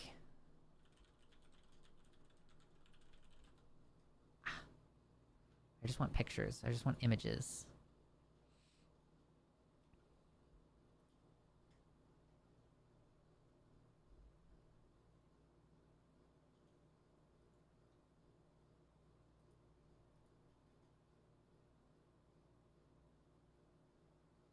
Is this the right Cabela's?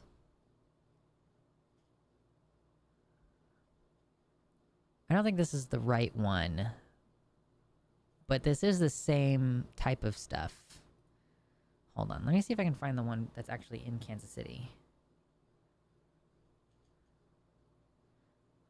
Okay, well, here's this one. No, god damn it.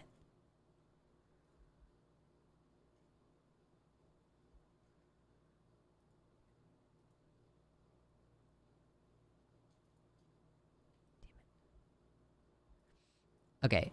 Oh my god, why is it so tiny? I'll start here. This is one of the things inside that Cabela's. There is an entire part that's like African animals. And there's like a crocodile in there, and they've got zebras and stuff. So that's one of the rooms.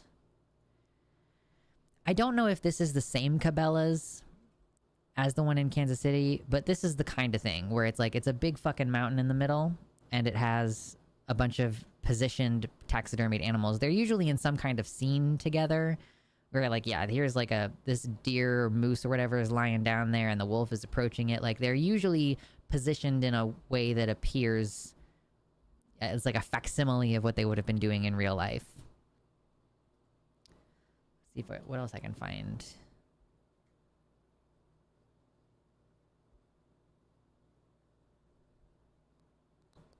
Well, anyway, you get the point. Oh, maybe this is the one.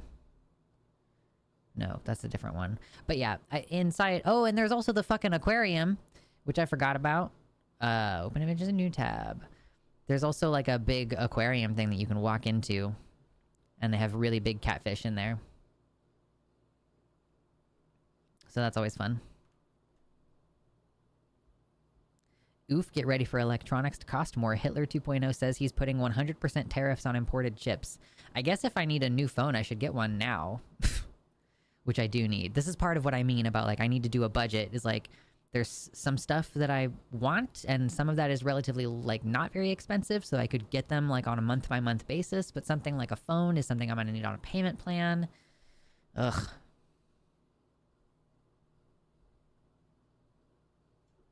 This is their thing for Cabela's, especially having a clearly haunted African safari display. Okay, true.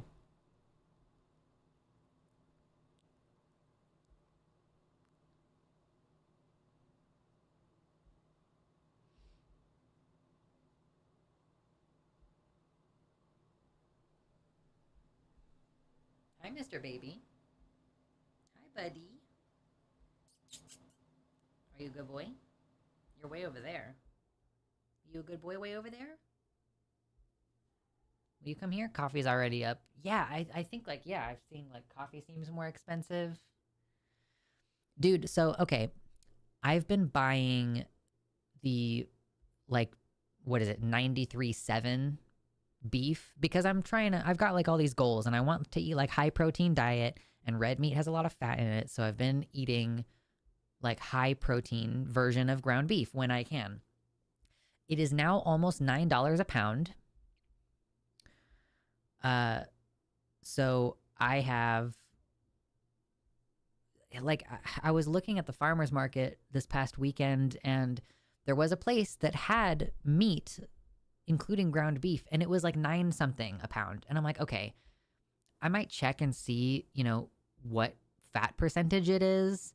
If it's not the lean beef, then, you know, maybe that might be more difficult, or like maybe I need to switch to some other red meat that is also like just low fat. Like, I don't know what that would be exactly. I don't know. Like, is lamb lower fat? Because there was also a place that had lamb. Um, but yeah, I'm like, if it would just be only like 50 cents more per pound to buy local, I might even get off of buying fucking ultra processed beef that came from who knows where at the Walmart. Ground turkey is leaner and way cheaper. Yeah, babe, that's not gonna fly with my husband who hates turkey. And it's not red meat. Like, it is turkey is not a suitable replacement for beef in any situation, I don't think. Pork can be a replacement for beef in some situations, but in no situation is turkey an acceptable replacement for beef.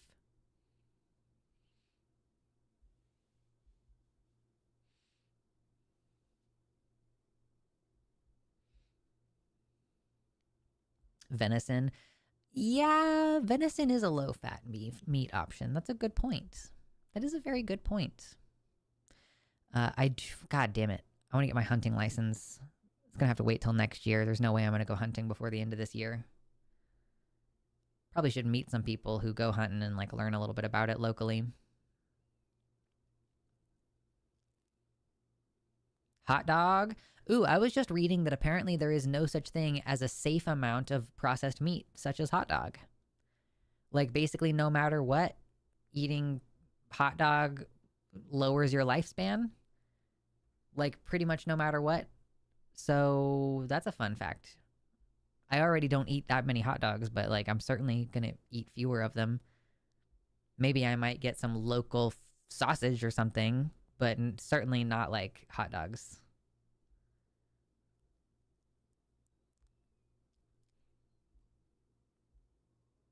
See, I don't even think like turkey meat in a replacement for white people tacos. Like, white people tacos are beef tacos.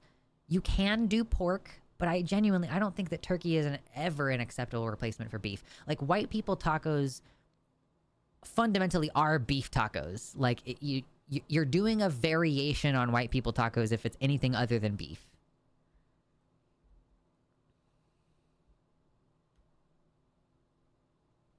I had a friend before I moved who shot a 50 cal machine gun for part of his job, I guess, and I don't know how he still had hearing. High quality hearing protection.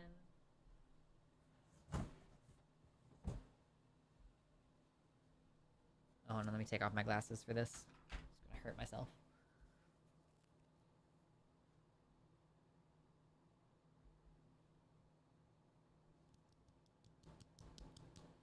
These are so good at their job that if I'm in here for a long enough time, I will be able to eventually hear the blood pumping through my veins, which is quite uncomfortable. But it's like the world's best hearing protection. It's actually not, but it's really, really up there. My partner uses these for work, or when he was like grinding concrete and stuff.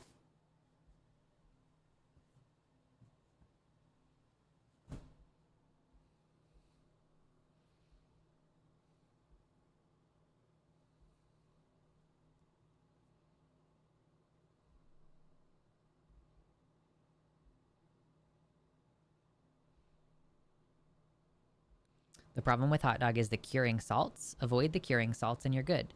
But that also means you need to avoid, quote, naturally cured with like celery salt. That's worse, actually. Wait, why? Whoa. There's a gnat in my face. I didn't know that that was the case. Like, I didn't know that it was because of the curing salts. You can tell I didn't read the article. Just saw the headline and was like, yeah, I fucking knew it.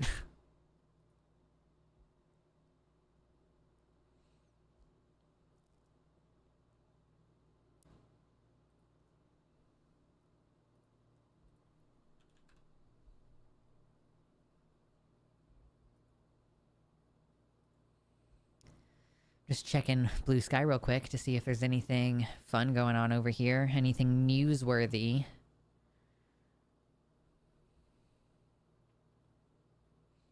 I'm out of water again.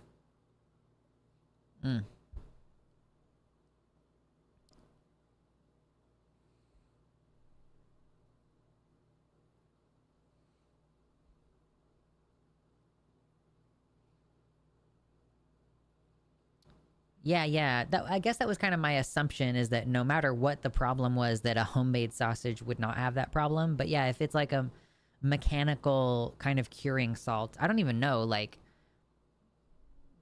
what kind of salt is used like versus what you would use in a salt that you use at home. Like if you're making sausage or something at home, like I don't know. I guess I assumed that it had more to do with the slurry of meat part. And I figure like any homemade sausage is probably going to be made with like not the or like not the grossest parts. I don't know.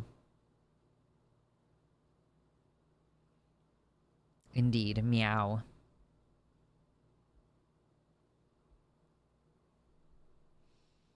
Mm-hmm.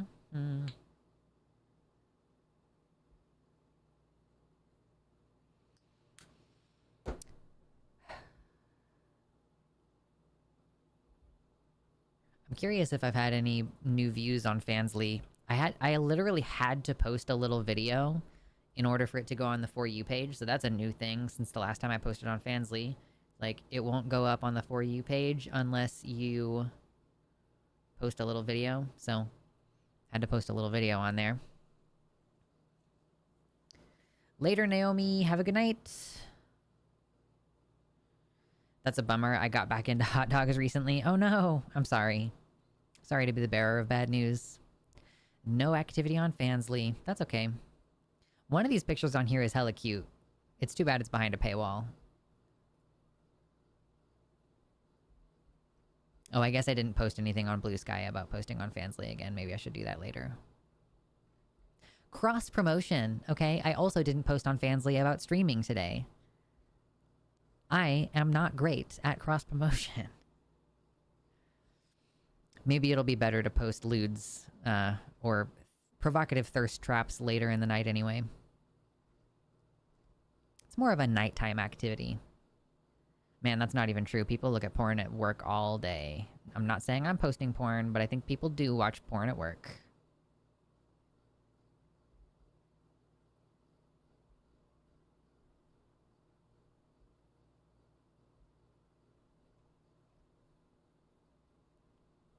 Are we now having issues with there being ice ads on like Twitch and YouTube?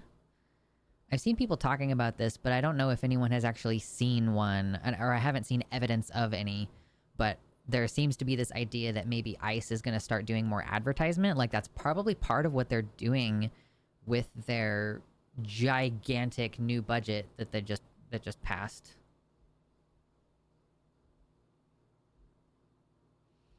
It's Prague powder #1, or pink curing salt, that keeps bacon, corned beef, and hot dogs pink even when cooked. Oh, okay. So yeah, I could make like a home bacon that doesn't use that shit, because I don't give a shit if the bacon stays pink.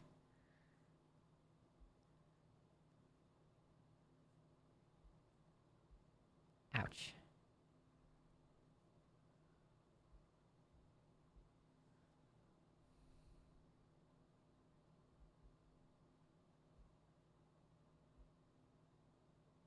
Meat Slurry is a solid band name. True.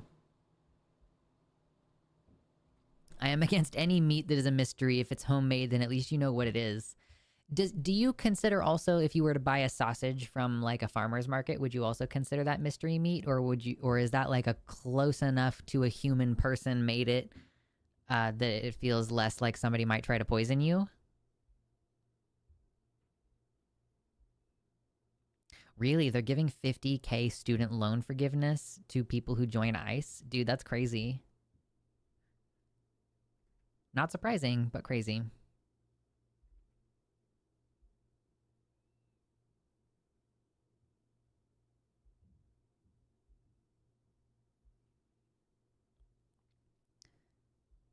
You also have to avoid ham because Prague powder #1 is in it. Ah, well, that's disappointing. Boo. I guess, for a while I've already primarily been getting like chicken breast slices from the deli. So I guess we're exclusively down to chicken breast slices now.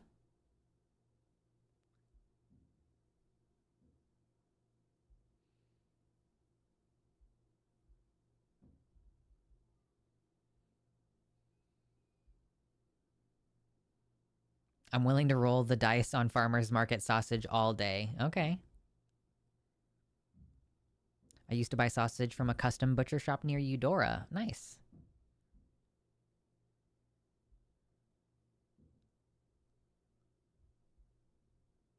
Yeah, student loan forgiveness was unconstitutional, but now it's not for those who join the Gestapo. Yeah, yep, that's pretty much how it works.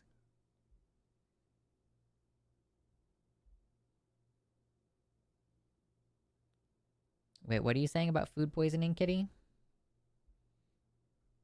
I didn't... Yeah, ground beef is a high vector for food poisoning. I assumed that was because, like, there's a lot of machinery involved in its creation. Like, if the machinery isn't being cleaned thoroughly, regularly. Man, I can't wait until this weekend, though. I'm gonna try to go to the farmer's market, I think, like, much earlier in the morning. And it's probably still gonna be busy as fuck. But I want to, like, take a minute and stop and look at some of the stuff, such as the meat. Like, there was somebody had, like, dairy products, and someone had meat, and... like, those are the things that I want to consider buying all of my meat for the upcoming week from the farmer's market. I don't know if that's going to happen, but I'm excited about the prospect of doing that.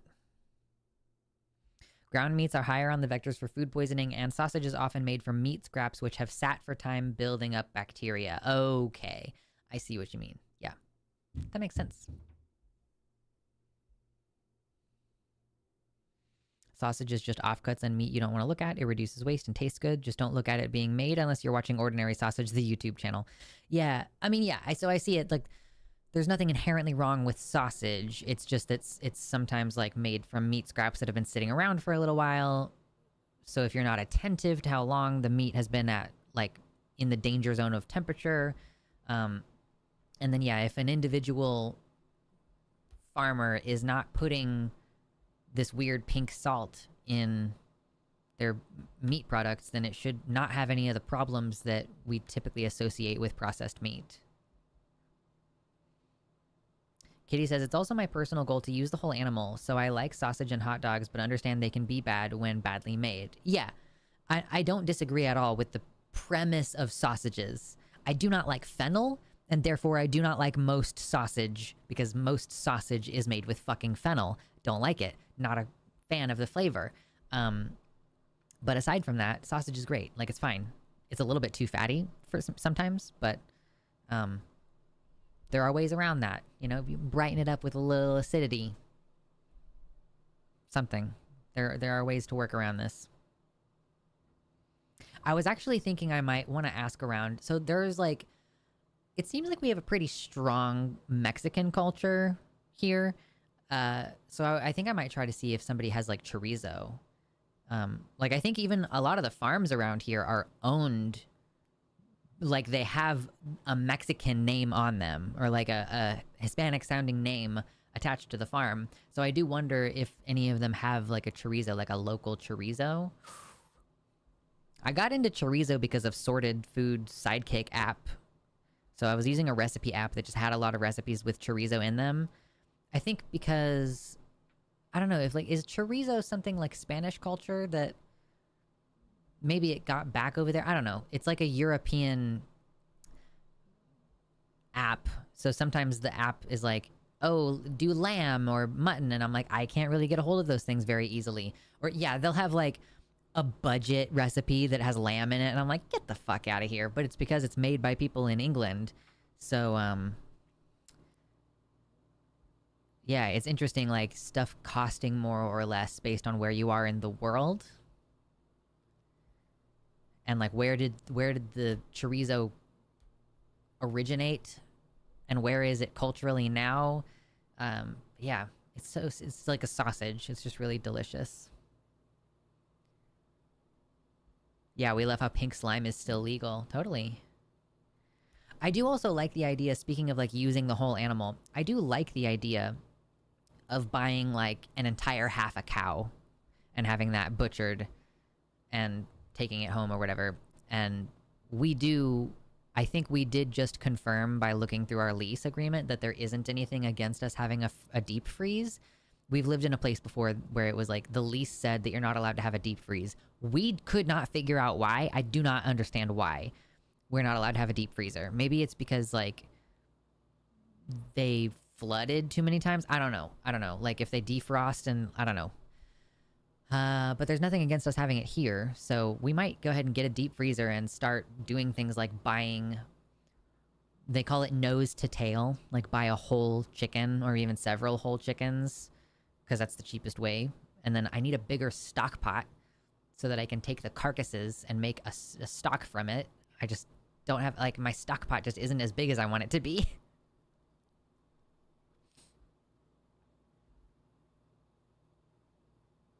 I miss chorizo burritos at the Donut Hole. Best food in Arizona. Oh, okay. Nice.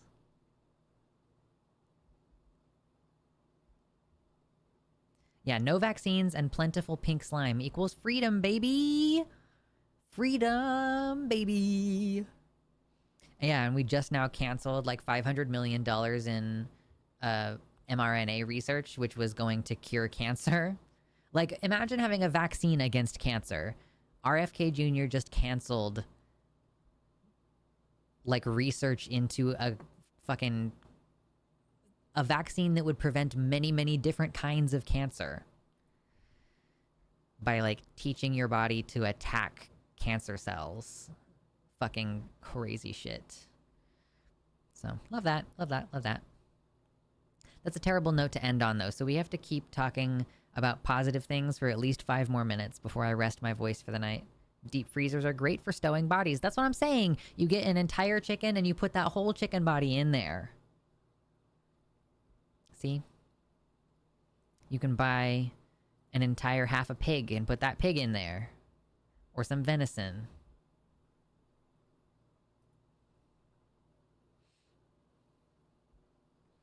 Delicious. And I'm grateful that I budget in a way that allows me to make bulk purchases like that, which end up saving me money over the long term. You know? Just got some fucking spring rolls. Hell yeah, spring rolls. Happy for you.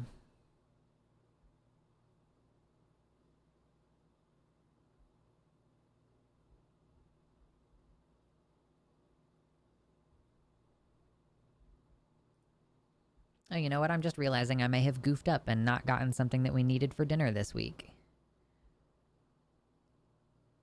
Oh, okay, well. Oops. What kind of pics do you have on Fansly? Y'all, I'm posting only safe for work outfit pictures on Fansly.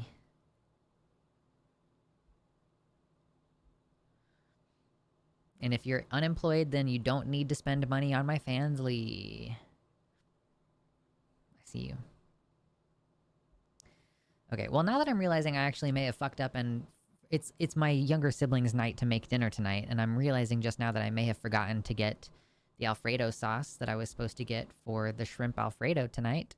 So I might need to run and grab something from the store really fast, and it's fucking rush hour. Which means it's not going to be a fun time.